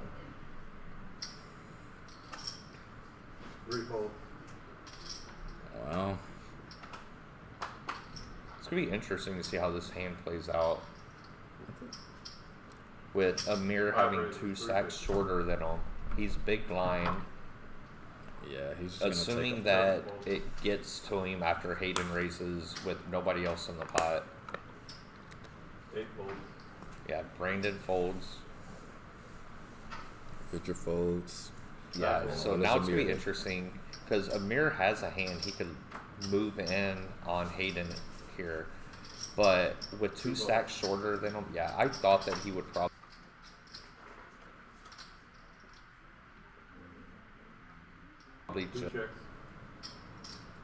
And he flops big. Ace Jack 7 2 hearts. Hayden does have the king of hearts here, but I don't anticipate Amir finding a fold here. I think he's just going to call. A raise here would be just fine. Yeah, I think he's going to always call. Yeah, check turn. I thought so, and I have a feeling unless it's a 10 on the turn, and it is. I thought it would go check on the turn if it wasn't a 10. Unfortunately, gives Hayden the nuts, has Amir drawn dead, and with the 10, Amir actually picks up a straight draw too. So he's going to be coming on for the ride. Exactly. The straight draw is no good. He has top pair and a straight draw, which is a monster hand. We're playing 5-handed poker. Sorry, we're 6-handed still. We're playing 6-handed poker. It's a very large hand he has. And no matter what the river is, he's going to be faced with a huge decision. If it's an 8, there's nothing he can do. It's a jack. He has about 2/3 pot bet behind. Hayden's just going to put him in here, and he's going to go in the tank for a while. Yeah, I mean, because, like, he doesn't have any heart blockers. Hayden can definitely just have King X of heart here. And not only that, he knows that Hayden knows. Hayden probably doesn't have that any he doesn't jacks. have ace king or ace queen. So with the jack pairing on the river, they're now chopping with all their aces. And Hayden, knowing that he doesn't have ace king or ace queen because he would have 3-bet that pre-flop. Right. Hayden's free to just bet, and Hayden doesn't move him in here. He only bets 850,000. Oh, yes. No, I'm not. Which is about half his stack. I'm not a fan of that bet at all. I actually don't hate the bet for the reason of he can call a lot wider here and not be busted and still have a chance to ladder. Right.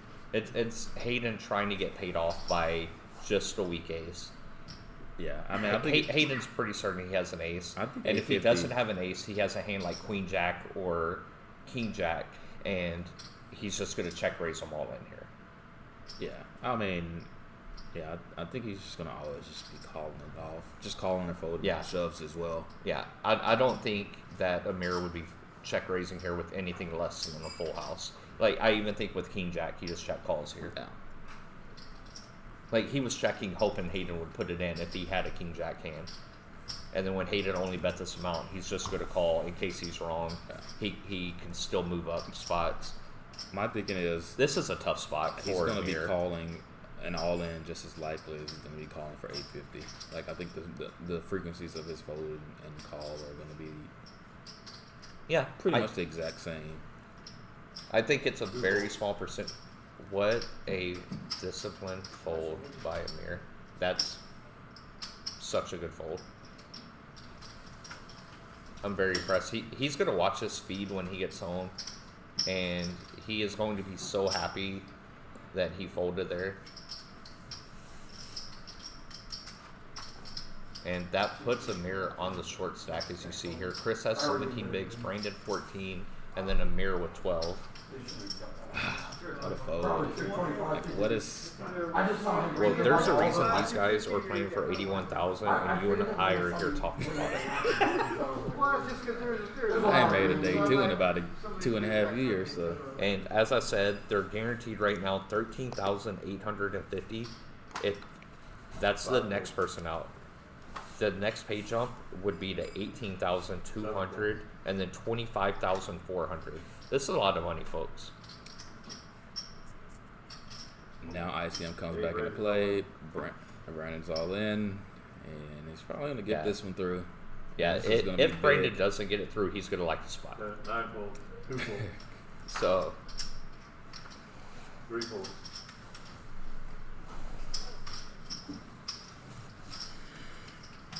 It's a monster big pot for Brandon. Yeah, and again, you know, it sounds weird saying that's a big pot when you only pick up lines, but it really is. It's massive to be able to pick up 2.5 big lines, and you see him leapfrog Chris now.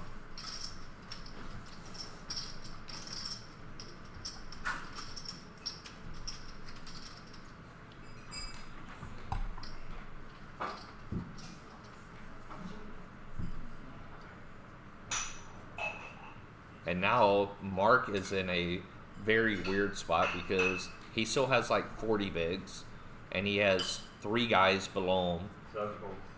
So, yeah, you know, he's not going to be getting out of the line very often. He does have position on Hayden, which is big. He's on the tighter side anyway. Yeah, I totally agree. I don't think he's going to be getting out a lot. I mean, he's just going to be folding. And it folds to Chris here in the small blind, and Chris has a king, and which obviously is the second best card in the deck. But it's a king heads up, blind versus blind is a very big hand. Chris had 14 bigs. It would have been totally fine to ship it in here. He just calls. Reject. It was ICM in effect right there. I'm not shoving there.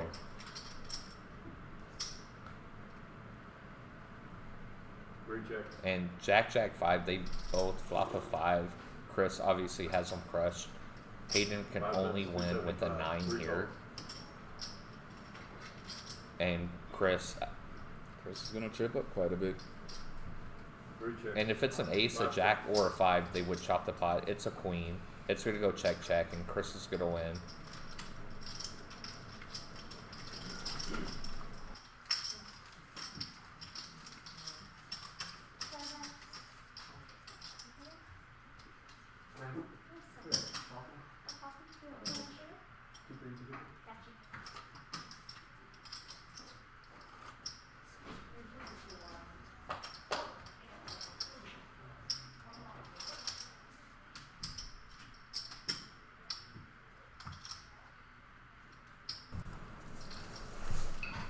That was a very big pot for Chris because that gets him back up to 3 million. And now he does have more chips than Brandon. And Amir is the shortest again with 1.7. And Amir is in the cutoff with the ace 9 of spades.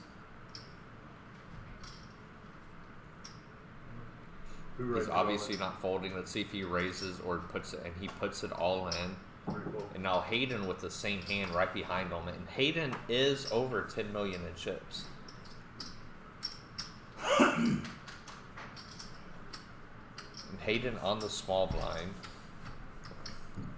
And again, Mark right behind him with 40 bigs. I think if Hayden was in the big blind here, it would make his decision a lot easier.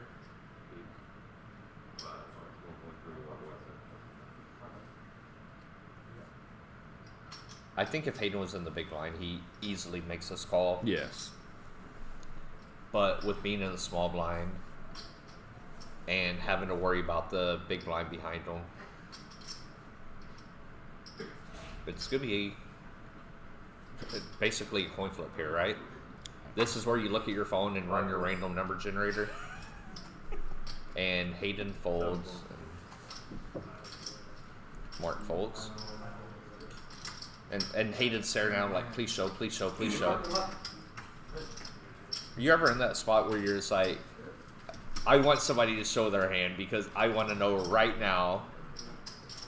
Sometimes I pretend like I'm uninterested to see if they will, yeah. I'll like look away and I'm like, I give him a look.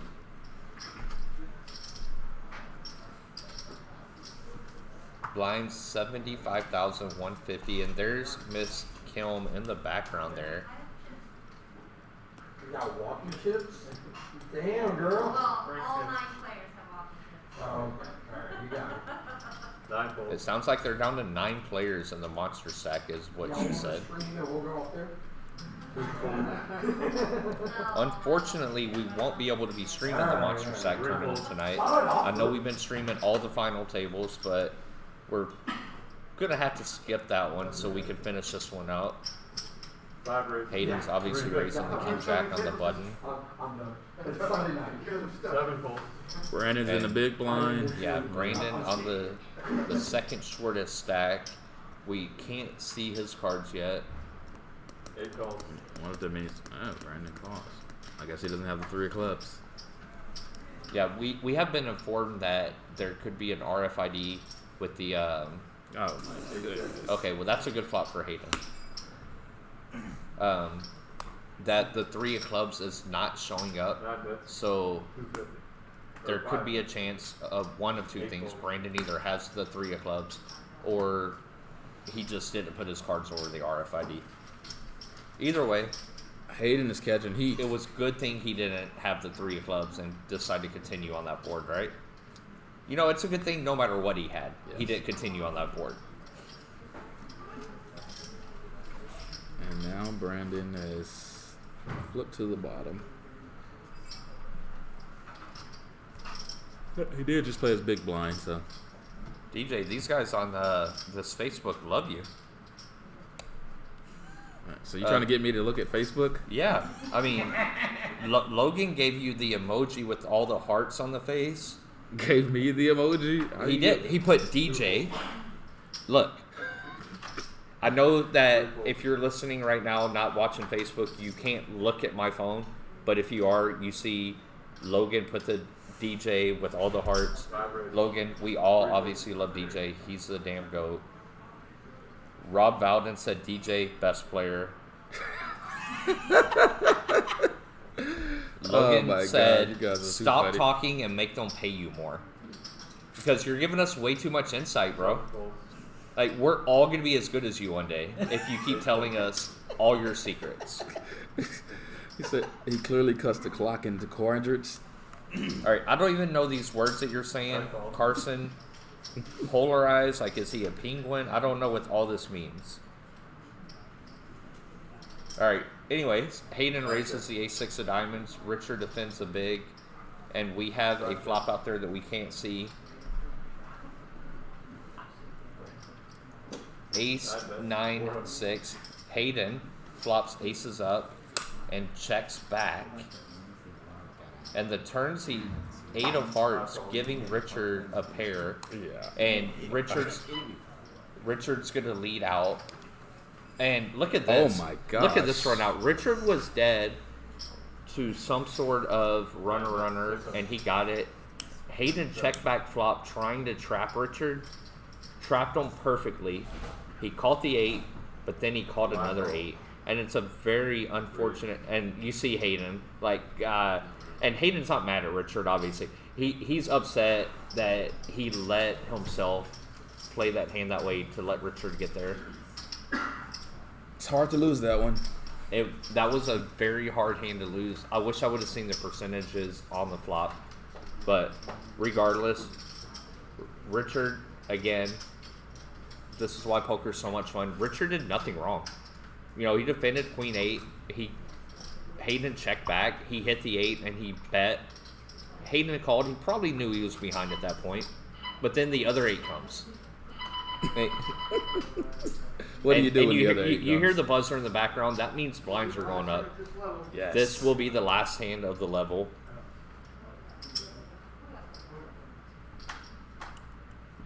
Refold. And I hate this. Hayden picks up 2 8s.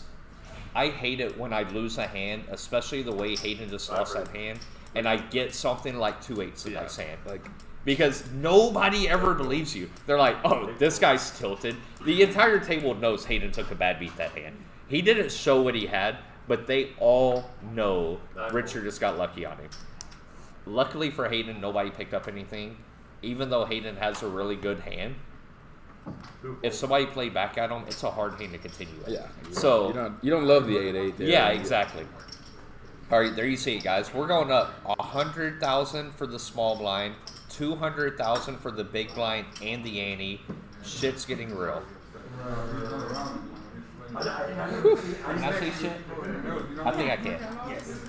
All right. I was informed I could say shit if I want to. Cover your ears. Hide your kids, hide your wives. Shit's getting real up in here.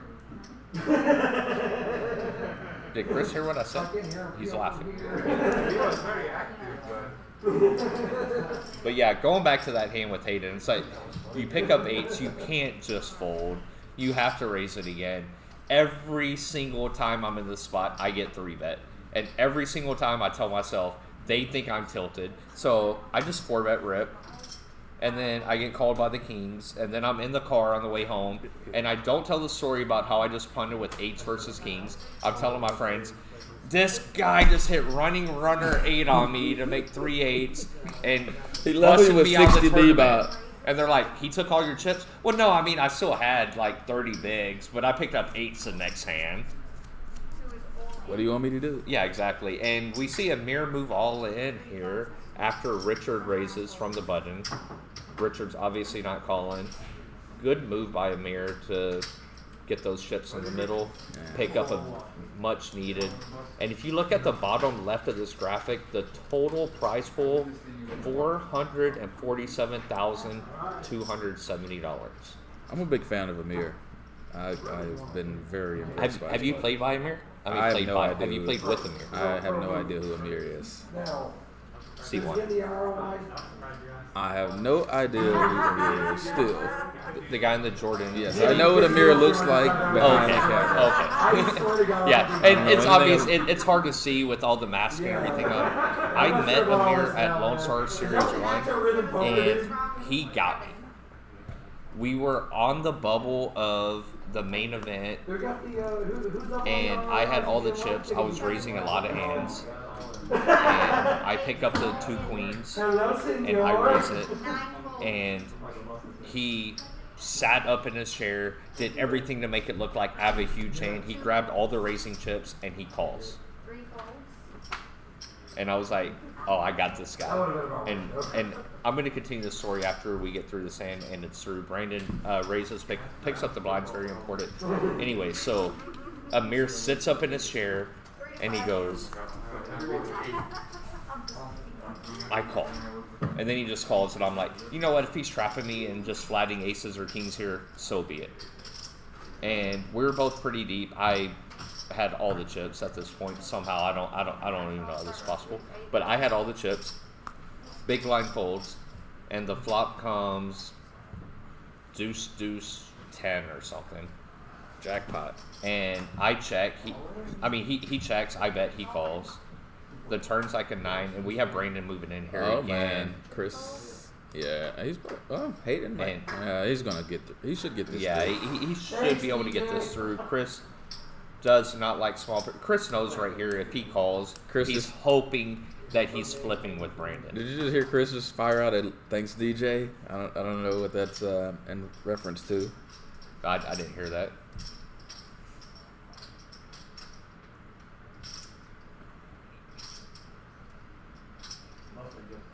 Yeah, it's on Chris. He's thinking, and Brandon does have Chris covered here. I don't think I can do that. Think the other way around. I can't imagine Chris is going to find a call here. Oh, what is he doing? Yeah, he just held out 3 25K chips and showed them.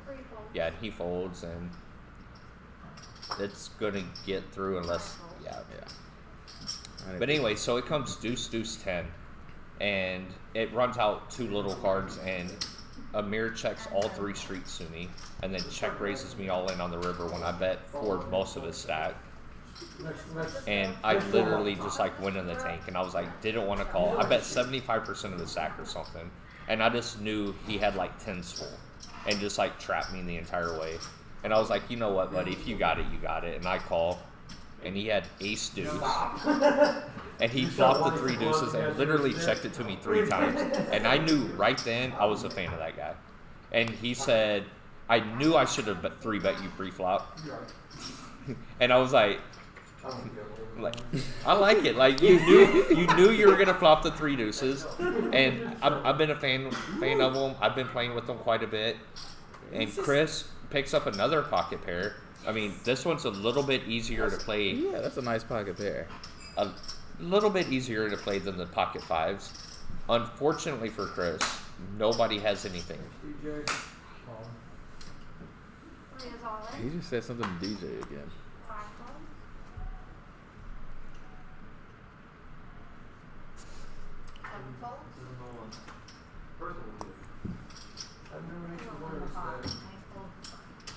And Chris is going to pick it up with my favorite hand. And he shows him.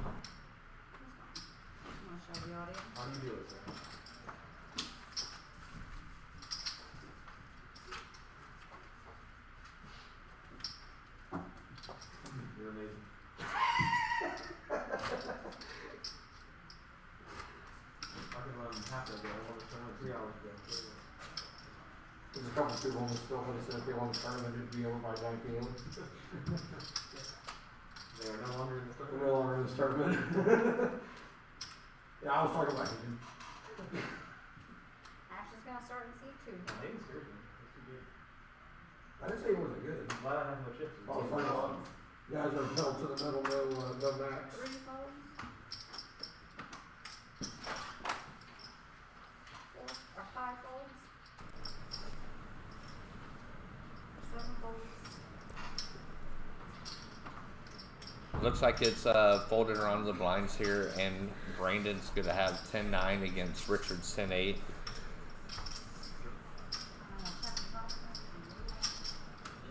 We're going to see a flop.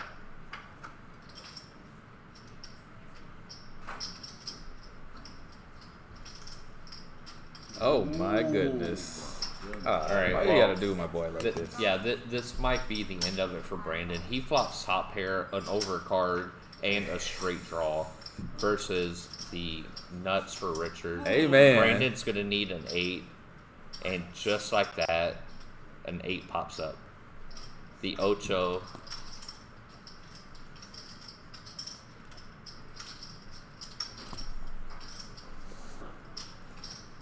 And this pot's going to be chopped, assuming one of these guys does not find a way to fold. 500,000. 9 announces all in.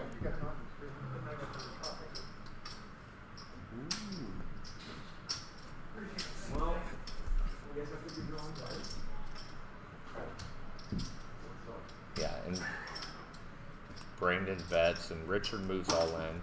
Call. And yeah, Brandon hates it because he knows if he calls, he's hoping for a chop. Yeah.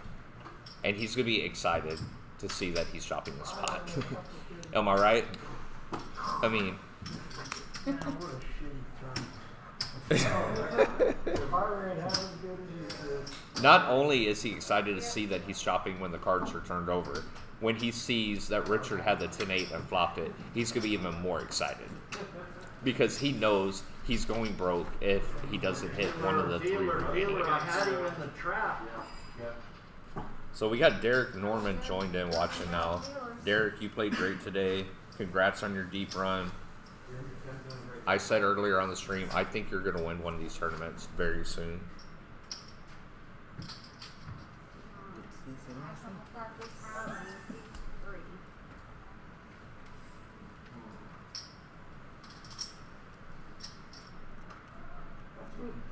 Sure it is. 3 folds. All right. 5 folds. Yeah, we Mark keep is going gonna raise here. it up here. Six guys playing it out over $80,000. Well, he was getting ready to raise 375. Mark's gonna raise it with the 7. Looks like 7 it's raises. probably gonna get through. We haven't seen Richard's cards yet. One player per hand. I There mean, he is. We don't know what Richard had. He was It's getting ready okay. to throw out 375. Oh man. And 2 folds.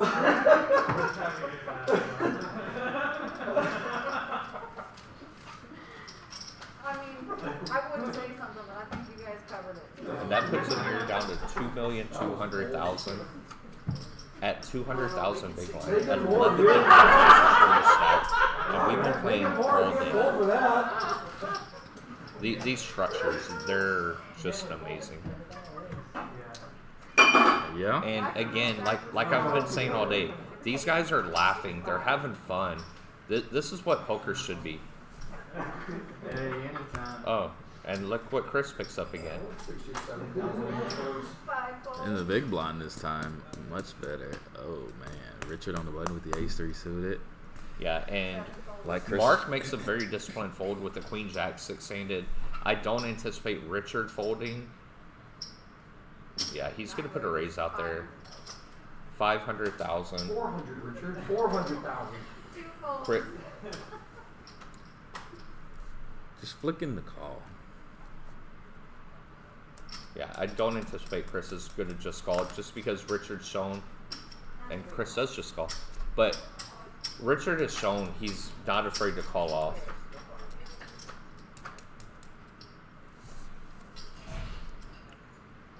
That's a lot of red cards. Don't say that. And 9 checks. We can't see what the board is, and it's queen 7-3. So Richard does hit a 3, and Check he's back dead the to flop. just a 3. He does check back. He's probably gonna call here when Chris bets turn. Chris does bet, 9 and he's raises probably gonna to call. 800,000. Yeah.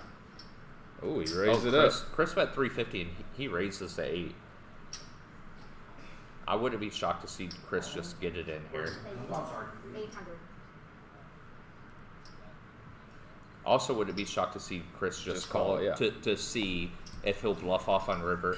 Obviously, if he has a hand that has Chris beat, no, Chris goes all in. Yeah. And that should be the end of the hand. He knows that if he does, like if any hand that he's gonna bet river with, he's probably gonna be calling the turn Right. shove. So. Exactly. But he could have a hand like ace 5 of clubs, or Chris has the 5 of clubs. Let's say king 5 of clubs, to where he has the gutter and the flush draw. And once Chris calls his raise on the turn, he could be done with it. I think he's just kind of posturing here. Wants to let Chris know, like, I'm not messing around with you. And he does make the call, and Chris is going to love his spot. Chris is going to have to fade one of the 2 remaining 3s in the deck for a full double. And it's an 8, and Chris is going to double up, guys. Wowzers. And just like that, Chris is right back in the mix. Oh man.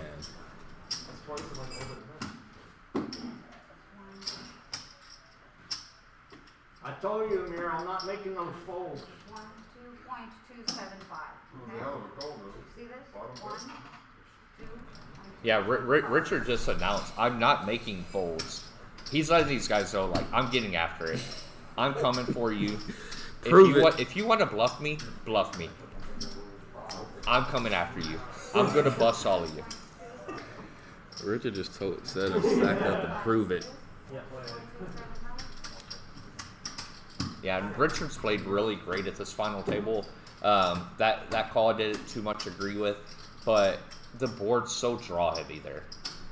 Like, can Chris have any draws there, DJ? What do you think? He could have the ace 5 of clubs. Yeah, and he did have the ace of clubs blocker in his hand. He could definitely have a hand like the ace 5 of clubs to where he could hit a double gut shot, straight draw, flush draw. Unfortunately for Richard, Chris did actually have the goods. Chris played it great, flatted the big line, just knowing a player as aggressive as Richard, and was able to trap him. Yeah, I'm a big fan of the flat there. I'm telling you right now, when Brandon asked earlier, are we redrawing at 24? And Brian goes, yeah, we just need one more. And I'm all in at the moment. And Jim's like, oh, one more, huh? Amazing. 7 folds. Absolutely amazing. 8 folds. 9 folds. Yeah, we see a bunch of less than attractive hands out here. Is that a good way to put it? The folds to Chris, again, blind versus blind. And I feel like every time they've gone blind versus blind, they've shared a card. This time Chris limps in with the 8-4 and just gonna snap fold when Hayden raises the Queen 8. 5 raised to 700,000 and 2 folds.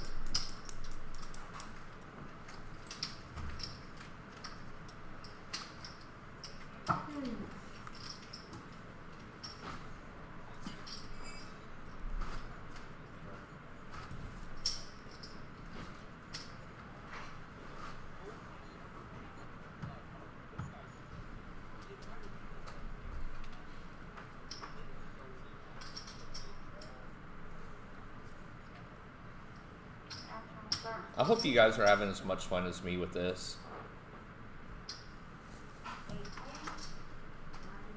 And, you know, this happened a lot earlier where there are a lot of hands like this.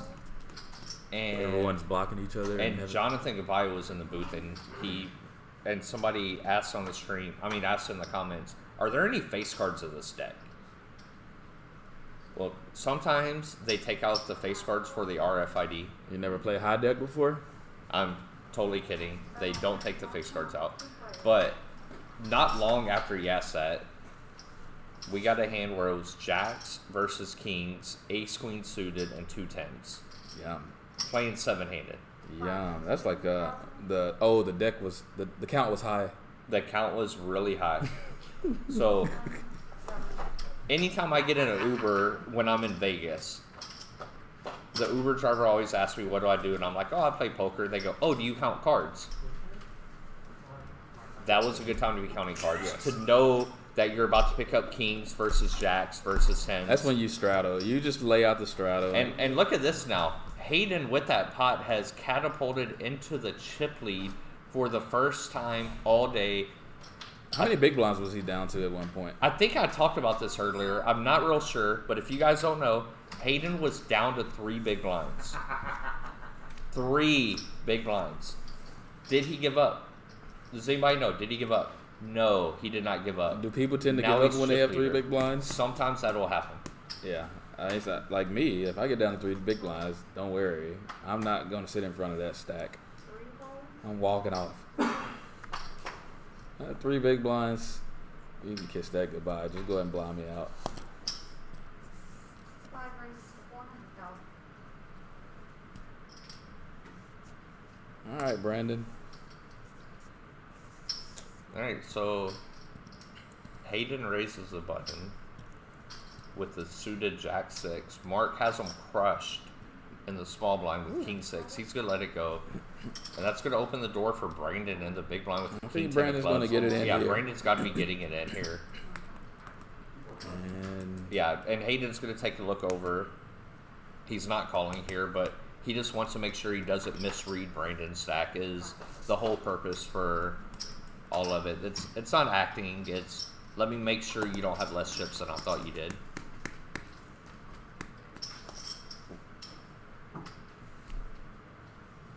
And it's a big pot for Brandon. And look, he's up to 16 bigs now. Excuse me. He got the big blind past him. Amir's about to have to post a big blind and only 10 bigs. And I know it sounds like it's not that big of a deal, but it is. it's 6-handed. It's much easier to play that 16 big blind stack than those Yeah, 25 and not only big blind that, he stacks. got that big blind past him, and Amir's going to have to post a big blind. And the ICM to where he's going to get Brandon shorter. And I imagine Chris is going to be raising that king 10 here. And I don't see Richard folding a suited ace 9 out of the big blind. Richard is coming for blood. Oh, Richard yes. is coming for. We might see it. It's going to be. I think he might raise it up here. I think Richard will just see a flop. If it was ace 9 offsuit, I think it's more likely that he would 3-bet. But suited, you flop so much better. So it's easier to play post flop. Oh boy. So Richard has an overcard and a flush draw. Chris has top pair and an extremely good kicker with a heart in his hand on the 2-heart flop. Oh man. So it's going to be hard for this hand not to get to showdown. Or not necessarily showdown, but to the river. Richard just check called the flop. Yeah, Richard did just check call flop. Had Richard check raise flop, we might have seen fireworks. And Chris is going to check back turn for trap reasons. And the river's a 5, and Richard might bluff it this here. Nope, Richard checks. Wow, Richard checked and reached for his cards to turn over, thinking Chris was 100% checking back. And Chris obviously noticed that. 575,000? 575. And Richard snap calls with the ace high, knowing that Chris knew he thought it was going to go check, check.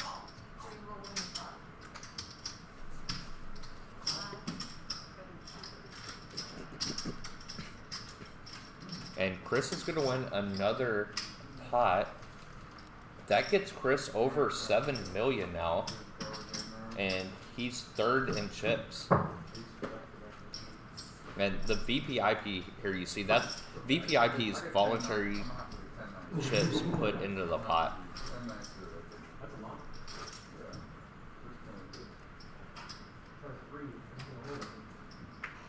Well, I'm glad I didn't decide to stuff it in on you there. You probably would have called. Yeah, and you hear Richard there. He says, "I'm glad I didn't stuff it in there on you. You would have called." At what point?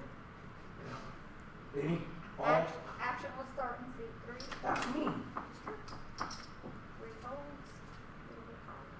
And again, don't see Chris's cards there. So again, that could mean he had the 3 of clubs in his hand. Don't want to find you, but you know you're flying right back to hurt me. And as we stated earlier, these RFID cards have satellites in them, and sometimes they're not able to read them. We were down to 1 deck earlier, and Richard limps small blind here. Amir checks his option, and had this been a 3 diamond flop, there would have been fireworks. Richard bets, Amir folds.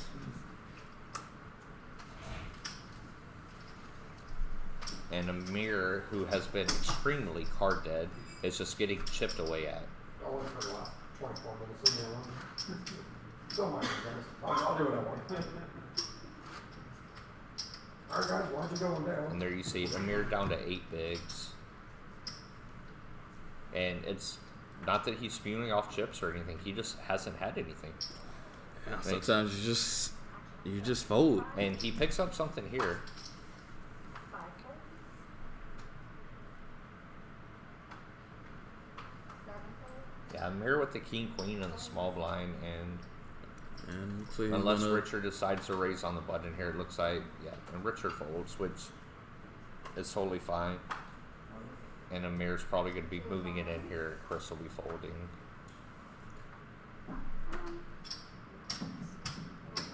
I love when hands like this play out because it makes it look like I know what I'm doing.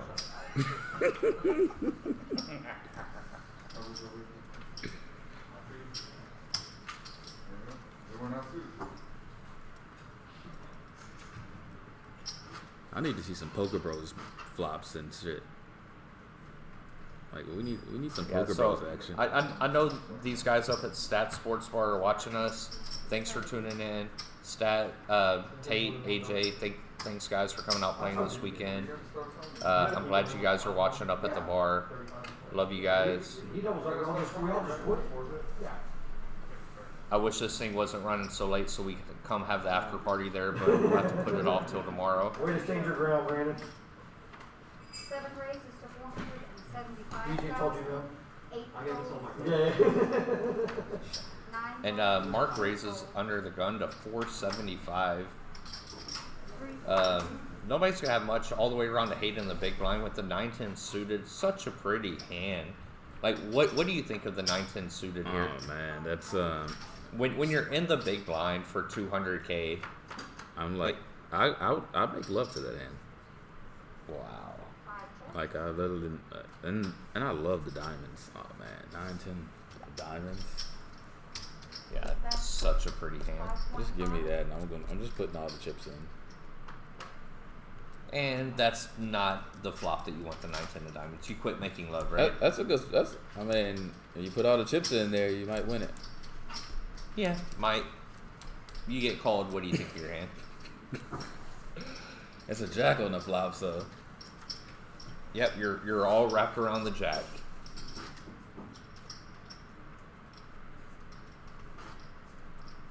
Look at Chris praying.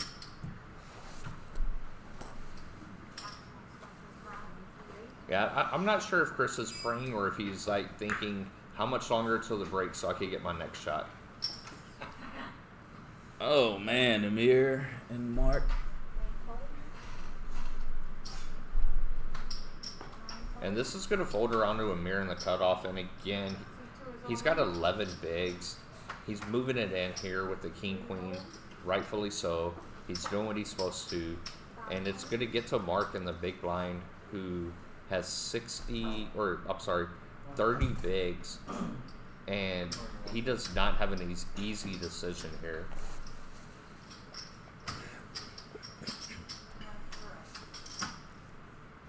and Mark's been on the very tight side. I think he's going to end up finding a fold here, and he's not going to like that he's going to have to fold. But he's not going to give up easy. He's going to think it through. If he does call here, he's not going to like to see Amir's king, queen. King, jack suited. Such a pretty hand in the big blind. You find the fold here very often? I mean, it's, and he does, he ends up making the call. And versus Amir at that. Yeah, I'm just gonna call it off versus this opponent. Yeah, I mean it's a really tough spot. I don't blame him for making the call. We're gonna see a flop, and it comes ace king 9 with all spades. Amir holds the only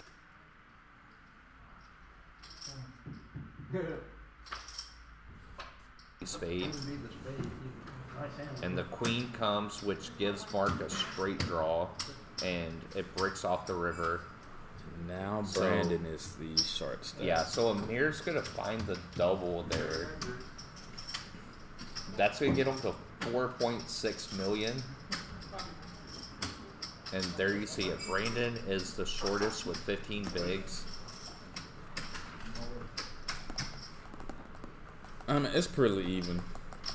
Those stacks are about the same. Yeah, it's anybody's ball game, folks. Anything can happen from this point. As you see, Hayden is the chip leader with 8.4. No. Brandon is the shortest with 3.1 million. So anything can happen from here. Come on, man.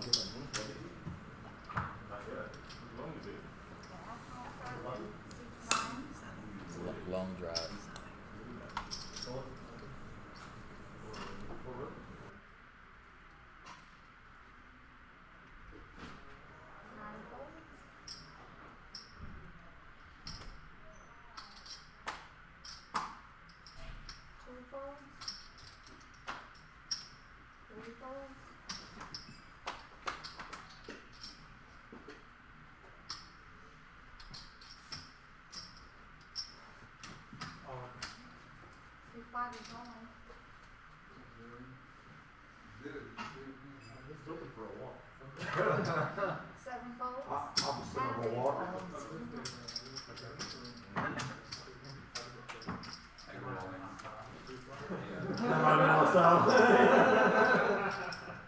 Active war. I got lucky bourbon now, so y'all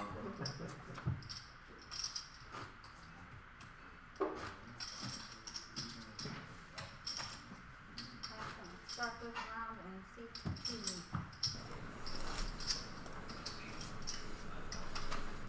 And poor Brandon's been in the torture chamber this entire final table. Like you saw the one time he picked up a pair and it went raise, re-raise, and he actually got lucky that hand that it went raise, re-raise because he was in jail, but he has literally not had anything. Yeah. He's had queen jack off a few times, and he's just didn't put a chip in the pot. And he had the 9-10 against the 8-10. Great spot for him. And then it came 6-7-9. He got lucky to find a chop that hand. And we see Chris raising from the cutoff with the monster pair of deuces. Hayden could have 3-bet him with the ace-10. And Hayden knows he could 3-bet here a lot because it's hard for Chris to continue with the ICM of the 2 short stacks. And it's going to be tough for Chris to continue with. Chris is going to find a fold here. Yeah.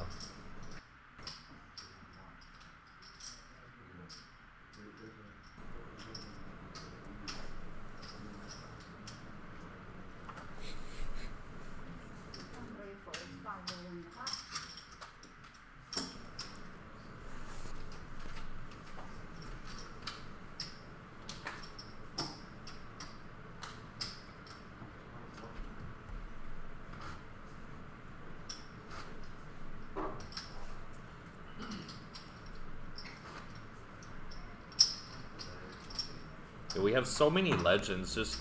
I'm opening the stream right now and just like seeing all you guys who have been here all week at the Lone Star Poker Series playing. Just gonna go down the list of names of people who are here this week that I know are watching right now. Mike Sanders, Mike Van, Jeremy Tinsley, Rob Valden, Brian Forland, Steve Bays. What's up, Steve Bays? Beds2GoSuperstore.com. My buddy Scott Boros, Haley Ocho, Brent Thomas. All you guys were here all week, all playing all these tournaments. Thanks for joining us. It's been so much fun all week. I'm looking forward to Lone Star Poker Series Part 3. What about the rest of you guys? Yeah, I'm ready. The problem is, Apparently they're supposed to be going to Austin or somewhere for the next stop or something like that. There's rumors of, this is the Lone Star Poker Series, not the Houston Poker Series. Correct. So there are rumors of headed to many different places throughout the state. Nothing's set in stone yet. I just hope it's sooner rather than later. I just hope it's Houston rather than anywhere else. I do too. I love waking up in my bed, driving the hour and a half it takes me to get here. Sometimes it's 30 minutes. Sometimes it's 2 hours. It depends on the time of day. Traffic in this city sucks. And Brandon chips it here from the cutoff, and Richard calls from the button, and Brandon's going to be excited to find himself in a race here. When you ship it with ace-9, you know, like, you have a really good hand. When you get called, you hate your life. When the guy turns over two 8s, you're back to loving it. And he flops a 9, big flop for Brandon here. He's got Richard dead to an 8 or some sort of running straight draw. The turn's a 5, so now he just has to dodge one of 2 8s. And I see people tapping the table even though I don't see the card. So it looks like Brandon's going to double up here. And there he goes. Like, Brandon, so patient. Never had any spots. And now he is second in chips. Patience. And there he is. Never give up, folks. Yep, and as DJ just said, Brandon is now second in chips. Hayden chip leader with 49 big blinds. Brandon second with 33. Mark and Amir have basically the same stack at 20 big blinds. Richard is down there now as well. Yes, and Richard, who things have not gone his way on since we've got six-handed, is down there as well. I mean, it's like we're playing like 14 on 1 year. I see my buddy Bart Bogart from Dallas, Texas, in the stream right now, commenting on our Facebook page. Bart, I'm so mad at you that you weren't here this week. You better come to the next one. Jessica McGee says she's mad you weren't here too.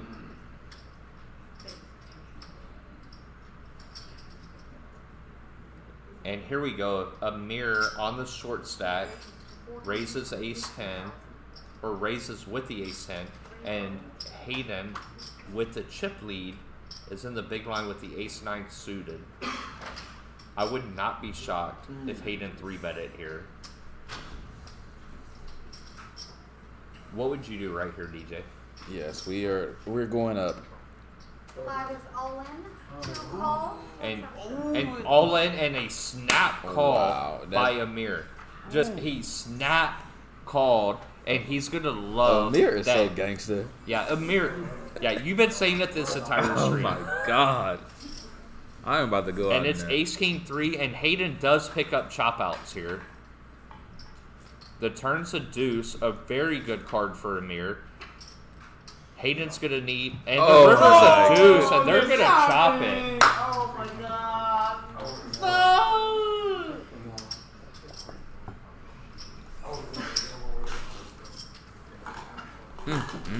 Got him in jail. Yeah, I mean, and you see Hayden, he's looking, he's like, and had Amir have won that pot, he would have been the new chip leader. He would have been chip leader. That's how even these stacks are, guys. Amir was the short stack to start the hand. Had he doubled up that hand, he was chip leader. This is gonna be fun. We're gonna be going at this for a while. This is not a final table that's gonna end in 30 minutes. Yeah. Give him 2 hours. I'll take the over on 2 hours. Around 2 hours. What? And it's 40-minute levels right now. 40-minute levels. I'm gonna take the over on 2 hours. I hope you guys are with us all night, regardless of how long it takes, because I'm having a lot of fun. Brandon raises under the gun with the king jack, and it gets all the way around to Hayden the small blind, and Hayden folds the jack 10 of clubs. Oh man, Hayden is. Sometimes you need to take a hand off, right?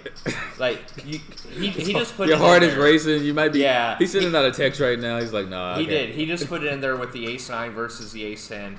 He chopped it. And you see Mark here, who has been on the very tight side, defend the big line with the queen 3 off. That's, we haven't seen this from under. Mark yet, but a lot of what's been happening has been because of ICM implications and everything, and now chips are starting to even out, so ICM doesn't become as much of a factor anymore. Right. So it's going to cause a lot of people to like open up their range a lot more, as they're, because you're not waiting for somebody to bust at this point. And it goes check here on the flop, and Mark turns a queen, which also gives Brandon a gut shot with his overcard and position, and Brandon very disciplined fold. Look at that. Hayden would have made straight there. Given the action would have been the same. Yeah, and that is true. Mark is not peeling if Hayden right. calls. And you're totally correct. If Hayden would have called the small blind, I don't think Mark would have defended big blind with the queen 3. I know it sounds weird to say I only want to play the same heads up. I don't want to play it 3 ways, but that actually is a thing. And I think Mark would have folded, and then Hayden would have made the straight. Don't anticipate Hayden not getting to the turn. Maybe he checks and Brandon moves all in. I don't think that would have happened. I think Hayden gets to the turn, makes a straight, and would have won that pot.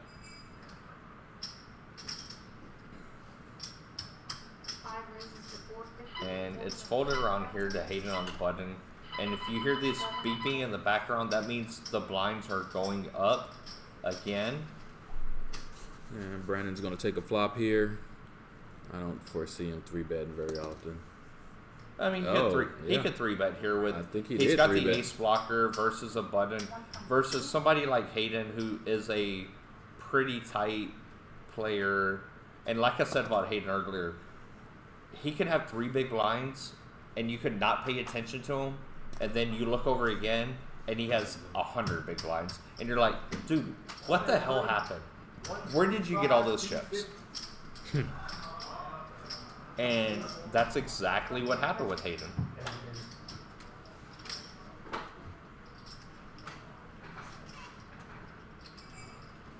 All right. I don't think these graphics are right. I don't think they have this many big blinds. If they do, we're going to be here till Friday. It just showed they had 360 big blinds. Eric Anderson in the booth to fix the graphic.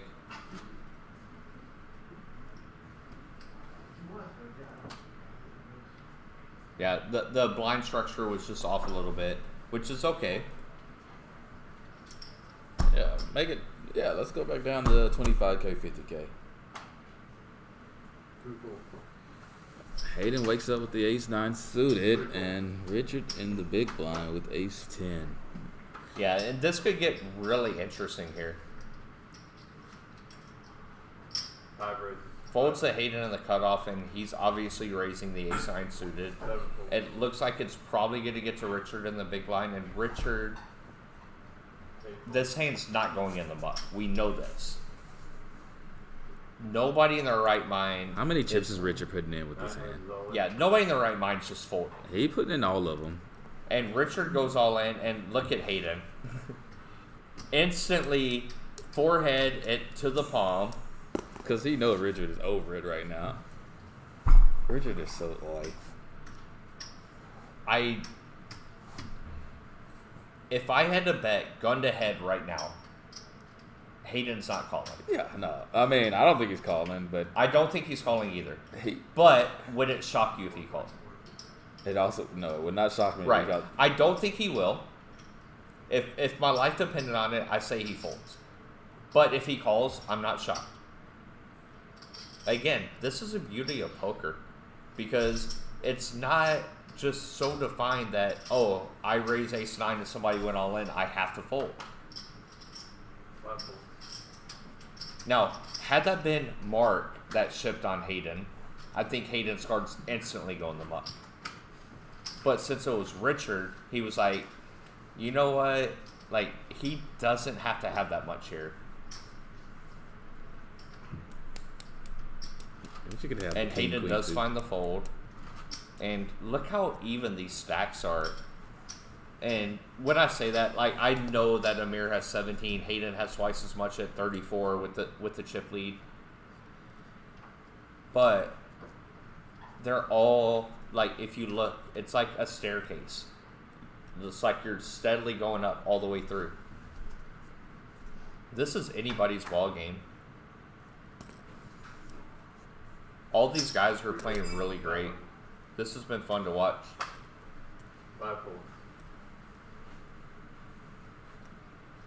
And Chris is going to raise it with the ace-king like we all knew he would. Brandon picks up his usual 8 deuce.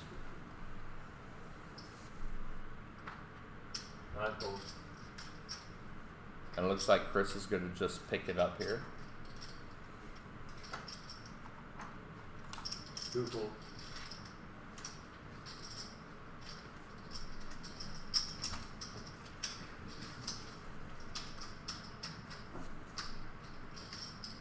Yeah, this is a very interesting dynamic. Like, we've been talking about ICM for a while, but look at these stacks.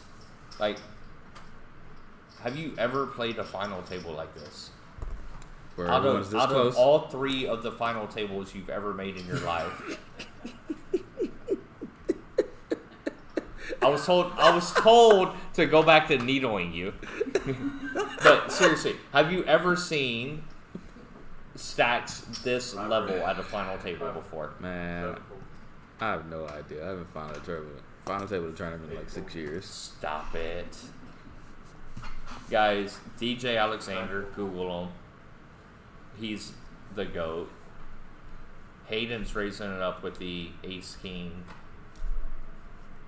I don't anticipate Amir getting jiggy with it here in the small blind, because he has played extremely close to the vest here at this final table. Also, part of that is he hasn't had much chips. Yeah, it's always tough to fold an ace there. Chris is going to find a call in the big line with the king jack in really rough shape. But we all know anything can happen on the flop. Oh! And it baby could doll. always come ace queen 10. And Chris finds himself in really good shape. And I'm not sure how much Hayden's been watching the stream, but Chris has done this several times to where he's called to raise out of the big blind and just bet out. I remember it. He hit the king queen on the 10-9-7 at one hand. All right, it sounds like my buddy DJ was watching the stream, and if you see it here, Hayden is drawing dead to a chop. But Chris has led out several times on boards where he didn't have anything. He just wanted to pick it up. It was like, this hits me, not you. I'm a big fan of a check here. I actually really like the bet just because if he check raises Hayden, he's most likely folding. Well, I don't think you need to check raise. Right, but Hayden could also check back because that flop smashes him. Right. I'm not trying to be hindsight here and seeing the hands, but Chris is going to win a extremely big pot unless he finds a way to fold, which I don't anticipate that happening. I mean, Hayden could raise, but I don't think. Right. I don't see Hayden raising, and if Hayden raises, then it's hard to turn. Yeah, and as soon as he bet, you saw Hayden put his head in his hand again, because he knows this is not his favorite spot. Yeah, I mean, I think Chris's hand is like really face up here. Like, he can just have like 10s full, just a lot. Ace queen, just a lot. Yeah, it's gonna be hard to get away from this if you're Hayden.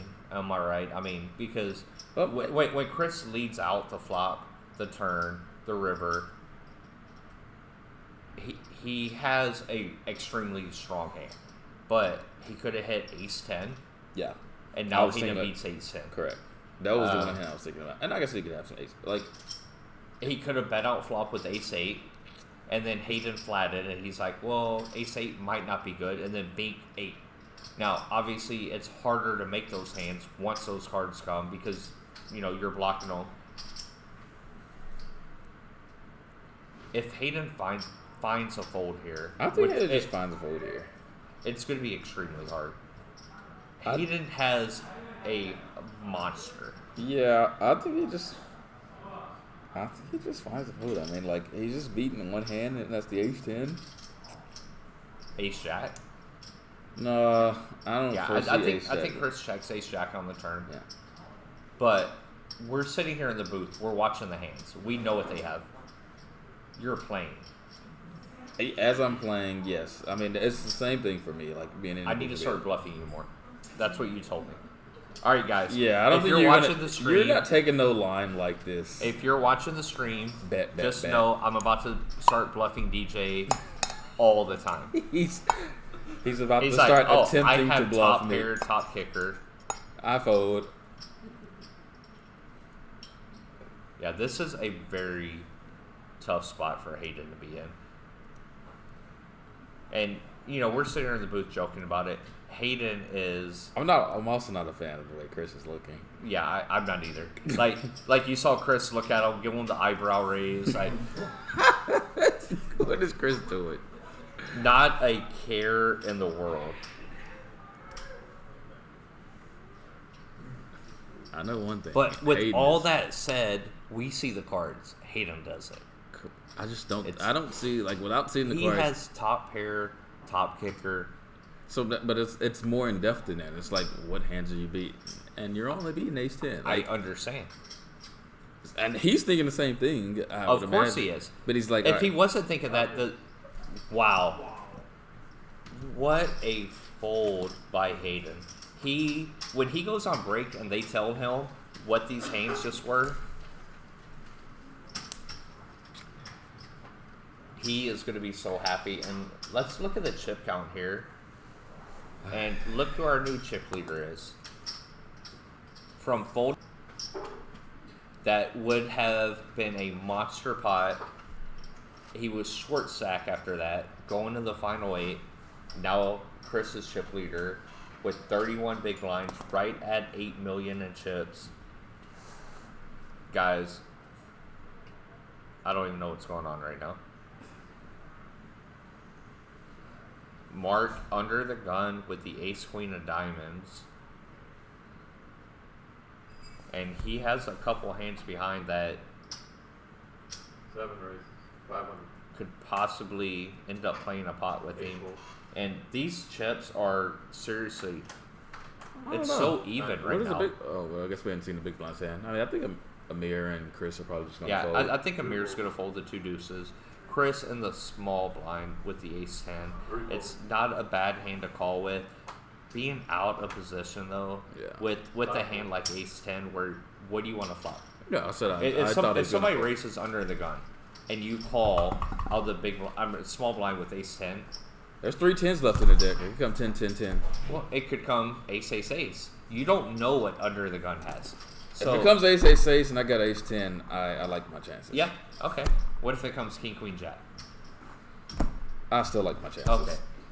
So, without seeing anything else, like, realistically, what flops are you happy with?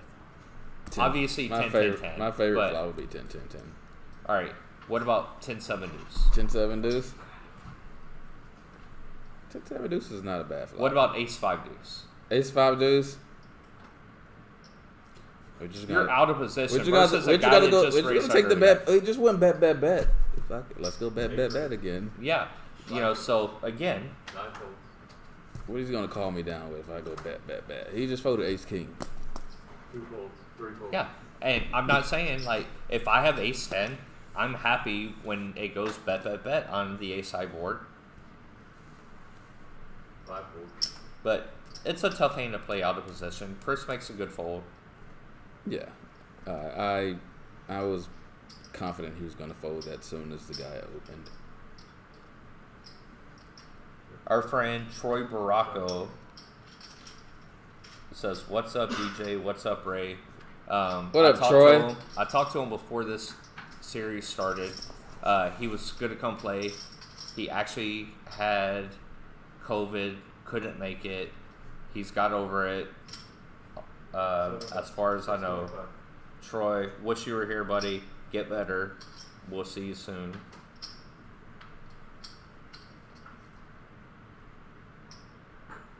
April.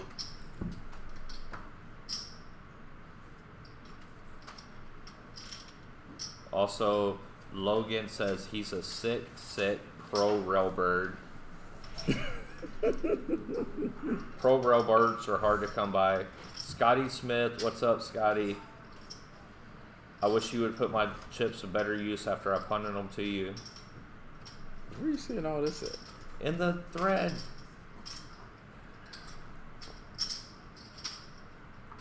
There's lots of comments. Michael Hansen. Funny story about Mike Hansen. We were in Aruba for the WSOP circuit event, and Chris, on the money bubble of a nightly PLO tournament, folds 2 kings to Michael Hansen, who was opening every hand. Cash him out. Cash Chris out right now. Yeah. Chris literally picked his hand up, and my wife Megan, who you obviously know, was standing behind him, and she looked at me, she goes, "Why is he slow rolling?" Because it was obvious Chris was about to put all the chips in, and Chris folded. And Chris goes on to win the tournament.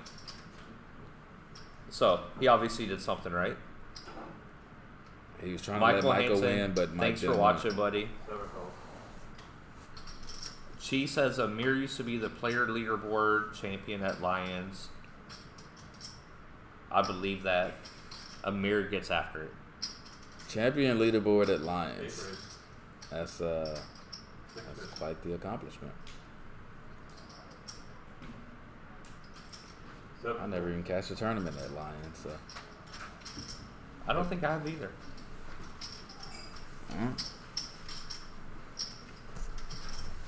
I see a lot of you guys in the thread that were here all week.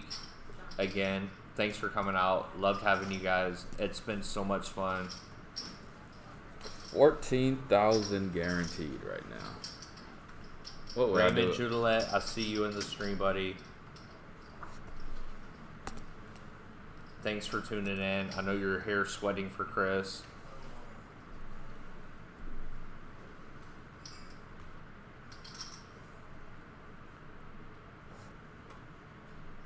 Jeremy Tinsley, who just busted out of this, said he'll take 500 on the over of 2 hours. What do you say to that? We got 2 hours from now? Alright. Well, I think this was from 15 minutes ago, but you know what? Probably still be willing to do it from now.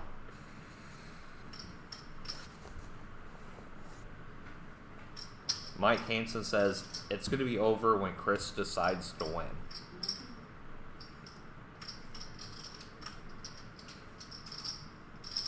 I hope they chop it.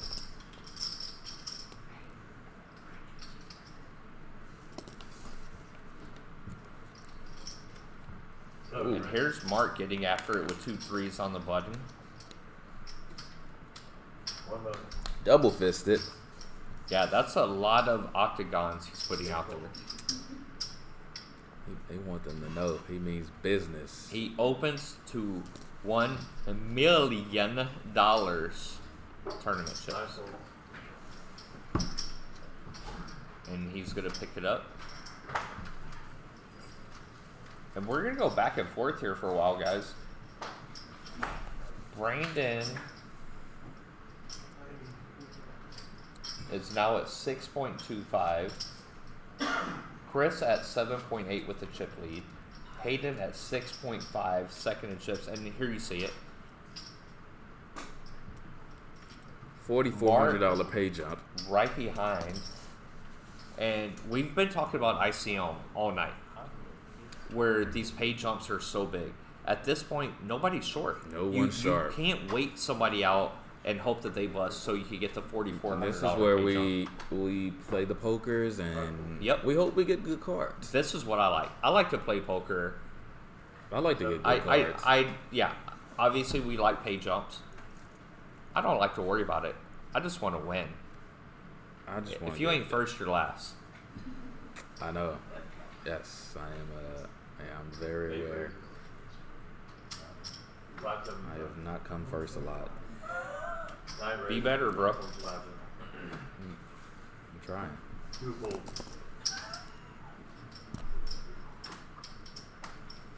And here we're gonna see a flop heads. We are not going to see. No, never mind. I read that backwards. I thought that Brandon was big blind, and which obviously wasn't the case. So that's gonna be the end of that hand.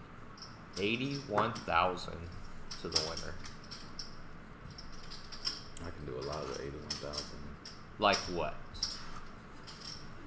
Tell us what you can do. Yep. Light it on fire. Light it on fire doing something. Escape rooms. Escape room. Man, when are we going to go gamble What on some is the escape rooms? room? I want to go gamble on some escape rooms. So let's go to Dallas and like get a big group of us. We RNG teams. And we just blast it. All right, and here we see the 3 clubs in Mark's hand. So I wonder if the graphics were wrong on which card it was that was off. But regardless, we'll go forward. Folds to Richard on the button. He has a king 10. This is an obvious raise spot here. 9 raises. 5 of them. 2 calls. I'd love to see a 3-bet here. 3 calls. Smell food. Chris is going to defend big with the king deuce suited. He's got the chips where he could splash around a little bit more now. Yeah, even though they're all pretty even. It's fairly standard defense against Richard. Yeah, no, for sure. 3 bets, 400. 9 calls. Chris with his standard lead. Chris, exactly. And last time he let out, he had the absolute nuts. I think he's done. Yeah, he's going to just give up here. 5 bets, 700. 3 folds. So your buddy Travis Speck keeps commenting. He wants me to keep needling you. Should I keep needling you or not? I don't remember needling you. Have I needled you yet? I don't know. Yeah, guys, I'm not needling DJ. You can't needle the best. I don't know if any of you have ever played basketball with Michael Jordan. You cannot tell him, ha, you missed a shot, idiot. You just can't do that. That's basically what it is when I'm talking to DJ about poker. DJ's like Michael Jordan, and I'm like, I don't know, John Paxton? Is that fair?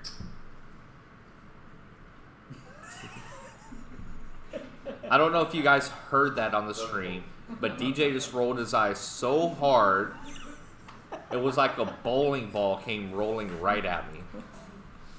8 folds. 9 folds. Dang, Sung Kim is relentless. He is relentless. Yeah, we have Sung Kim over here with us. 2 raises all in. Watching the best fold players. to a mirror on the button and He's got the suited deuce and gonna move it in, pick up the blinds, and you know, like we said over and over again, it's so important to win these blinds sometimes. And that gets Amir up to 12 bigs now.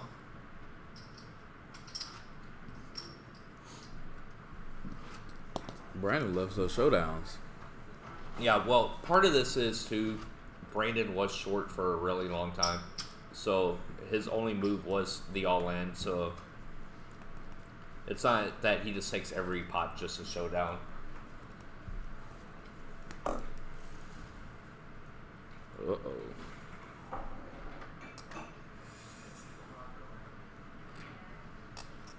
I think we're gonna see a flop Yeah, here. Brandon under the gun here with the king queen. 8 raises. Obvious raise spot here for him. Richard folds. Amir probably going to fold here. Yeah, I think Amir's gonna fold.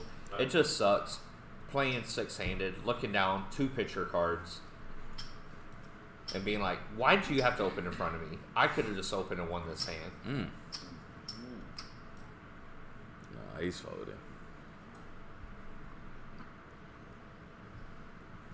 And if you guys see, Amir is wearing a hat with DJ's picture on it.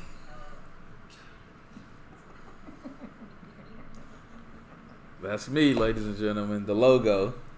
Yeah, if you guys see that logo, big old donkey, that's DJ. I got that 135 though. You did get that 135. What did I get? I busted the same hand as you. What did I get? Less than 135? Not only did I get less than 135, I got to walk to the bar, close out my bar tab, which was more than 135. Oh man. Baby dog. Somebody's feeling good. And Mark comes with the 3-bet here, and Brandon's not going to be able to continue. Makes a snap fold. Mark is not playing any games.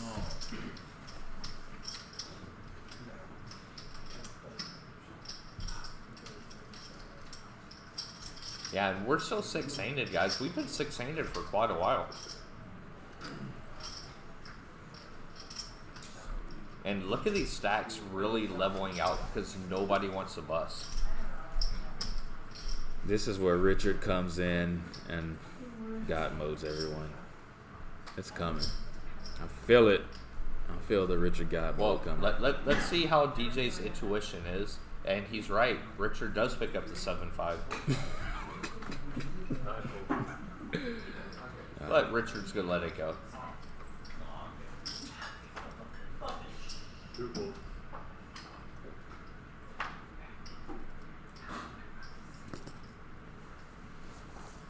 Three raises. 5 on. And it gets around to Chris in the cut, and he has the 9-10.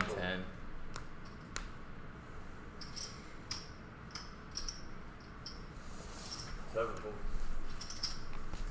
Looks like he's going to pick this one up unless Brandon... Yeah, Brandon does. Gets rid of it.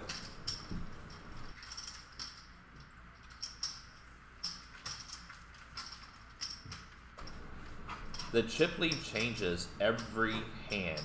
The short stack changes every hand. Literally. And Chris just went from 3rd in chips to chip leader. This is going to happen a lot with these stacks.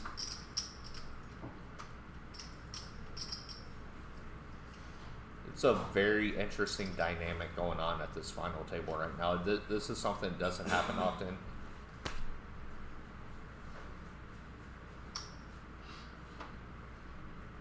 Two folds. And Amir's going to start under the gun here. He's going to fold. It's going to get folded. Oh, and Brandon in the small blind. That's a nice one to wake up. I would assume Marcus. Now, what do you think here? Blind versus blind against Richard. This is a good spot to limp. Brandon. It's also a good spot to raise, knowing Richard doesn't just give up. Richard does not give up. Richard also likes to raise it. Richard does, and that's the thing. Would have been perfectly acceptable to this limp, and Richard does defend with the jack deuce suited, and we're gonna see a flop.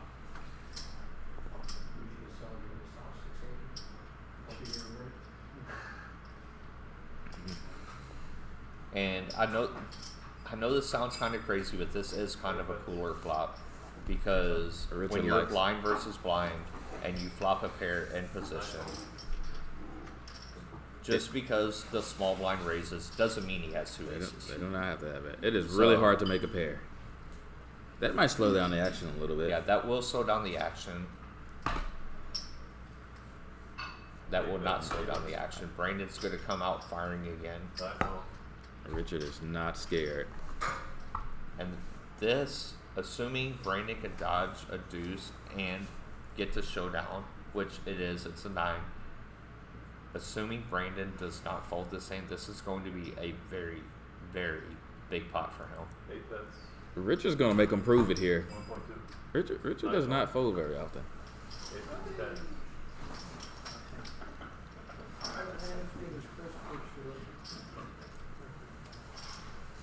I say Richard's gonna make you prove it.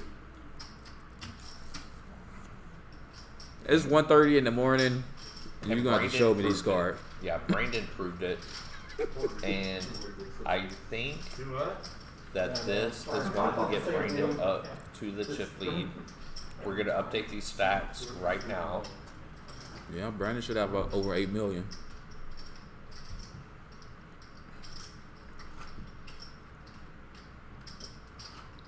Sorry guys, I'm trying to compute this in my head real quick. I'm adding it up. Brandon, right at 8 million, is our chip leader.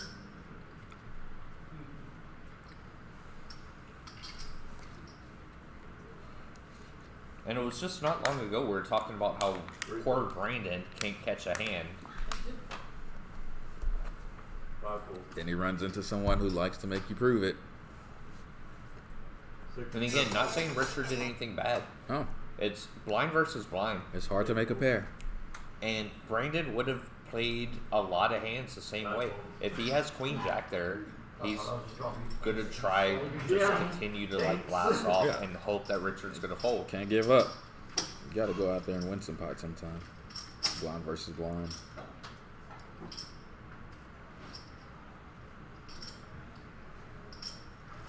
And Richard, who has spent most of this final table as the chip leader, is now the short stack. How fastly things can change. He might be chip leader in 10 minutes. He could be chip leader in one hand. This is also true.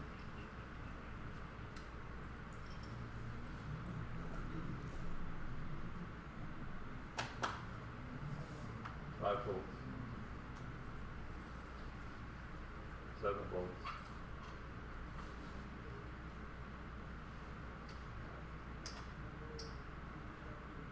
8 raises. 5 folds. 9 folds. And Brandon wakes up to ace queen suited in the cut. Are you streaking? We're going streaking, everybody. 3 folds. And now Chris in the big blind folds, and he chips up to almost 9 million. There you go. Brandon might be from the furthest away from Houston, Texas. Brandon currently lives in Atlanta, Georgia. Oh, I didn't realize he was living in Atlanta, no. Funny story about Brandon. He's never lost a spades match before, right? Literally never lost a spades. Literally never lost a spades match. Whatever who this particular partner was. Yeah, I don't remember who his partner was, but they said they never lost a spades match, and then That's impressive. Then you and I played them in spades, and what happened? One time, and they lost a spades match. To be fair, they still haven't lost a spades match. Yeah, it didn't count. Oh, we're gonna get And that. we're gonna have a couple ace queens here. 8 folds. 9 folds.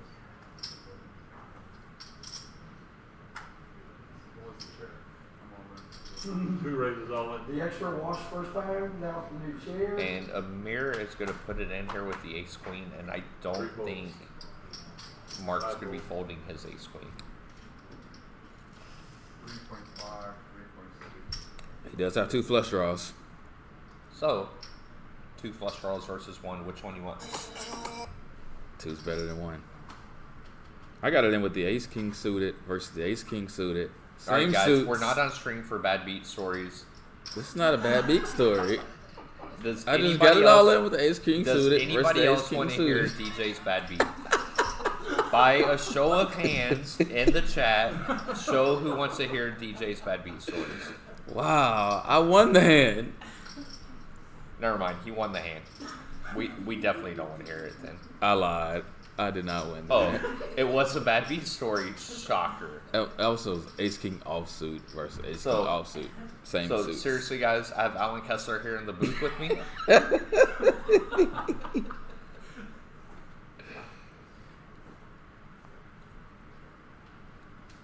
Yeah, Mark's gonna think this through. And had this hand happen about 6 hours ago, Mark would be fist pumping getting it in here versus Amir. Amir has really changed the way he's played. And I said earlier, Amir has all speeds in his arsenal. And Mark knows this right now. And Amir has really changed the way he's played. He's been very tight. And yeah, Mark makes a good call here. And I'm pretty sure the saying goes, everybody loves a chop pot. I hate that saying. Yeah, me too. And this pot's gonna be chopped. I'm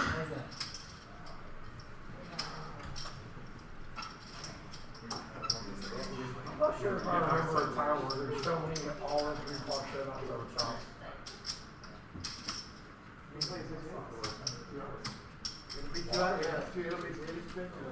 And there we see the blinds again, the chip count again. They're all very, very even in chips. Every hand so important for everybody's stack. If Lynn was here, he would have said, you know what, guys, let's just get 800 big line. Let's just get this over with. Lynn tonight, Our buddy Dara, after called playing into all the day, line and busting ordered out, shots for the booth over the phone. he's now home watching the stream. So, Dara, back-to-back best nights, player. like 8 shots of Jameson for the booth. Really wish you were still in this, buddy. Thanks for tuning in, watching into this. Nine folds. Two raises all in. And here we go. Amir raises all in from the cutoff, and I don't see Chris folding this. He is not getting a fold out of Chris here. 3 raises all in. And there, Chris with the all in. Hayden will be folding the king jack from the small blind. All right, what is Mark's mystery hand? No, Nope, nothing. the mystery hand's dead. And Chris is going to like the spot that he's in again. Well, Amir, you played well, buddy. It's not over. You still played well. No, it's pretty. Oh, bullshit! Oh. And it's no longer completely over. Chris rooting for the 6. I mean, if our buddy Rich, who's in the box right now, dealt on Poker Bros, what would that river have been? Can somebody guess? Good game, Amir. You played great. I have way more respect for Amir, and I had a lot of respect for him before the stream started. I have way more respect for Amir, and I think this goes without saying that Chris is back in the chip lead again. Yeah, he's pretty pumped up now. I'm glad you didn't say anything. And Chris, who loves to do escape rooms, keeps finding his way to escape to victory in these hands. We're gambling escape rooms sky high in Dallas. Let's go this week. Let's go to Dallas this week and fire. All right, we have Richard all in now, as we're 5-handed and we hit a pay jump.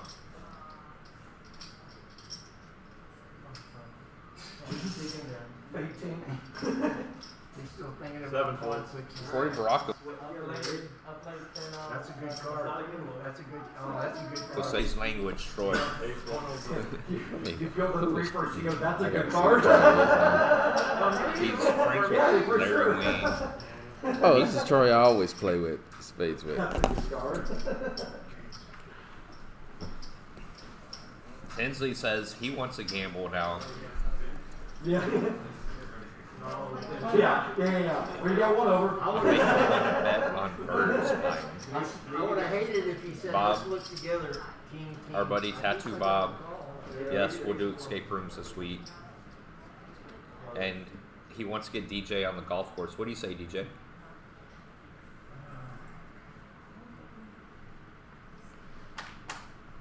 You get a gamble in golf with us? We do all your things, bro. You can do ours. You got me on the top golf course. All right, top golf. You got me How on much the we top gamble golf in course. for? I'm gonna need like 17 points. 7 points. All right, how many points do I get at code names? You get half a point at code names. Half a point. You went 17, but I have to give you half. Well, you gotta have teammates in code names.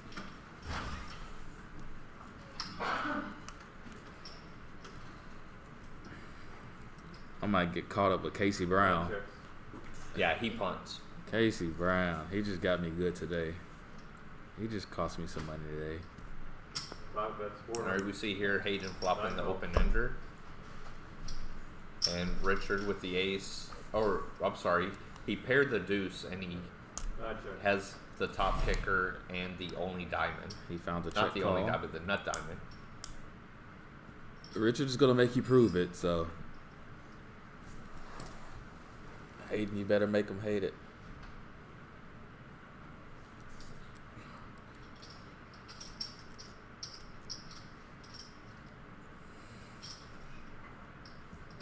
What do you like to do here? Versus someone who's calling a lot. Raymond? What? What do you like to do here versus a player that's calling you? I'm just going to check back here and hope to hit. Open-ended, overcard. I feel like if I hit my queen, I'm going to win. If I hit my king, obviously going to win. Fit the 8, obviously. I don't think Hayden is setting up a check here. No, Hayden does not want to check here because he knows if he checks and then bets a river, if he misses, he's not going to win the pot. I check. And he does check. And it's a 5. And Richard's going to turn the deuce into a bluff here. Richard is my hero. This turns the deuce into a bluff and hopes to get Hayden to fold a 9 here. Richard is a top boss. Gotta love it. He has all the heart. He makes you prove it.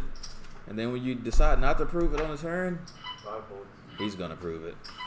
All right, guys, want a break? 15 minute break. Yeah, Hayden's going to fold. And with that, I'm just gonna tell we're going to take a 15-minute break with 5 players left. You guys see it right there. They're guaranteed $18,200 for 5th place, $81,000 for the winner. Look at these stacks. They're evened out. And Christopher Bubblefield. Hayden is now the short stack. Wow. This is a wild final table. Yeah, this has been wild, guys. We're going to take 15. We're going to go to the bar. We're going to have a shot or 6. We're going to be back here in 15 minutes. See you guys in a few. Come back and see us. I got a pee. I'll get back to you kids. Chris, you want him on the right or left of the box? What's that, baby? I'm going to do the 2 seat.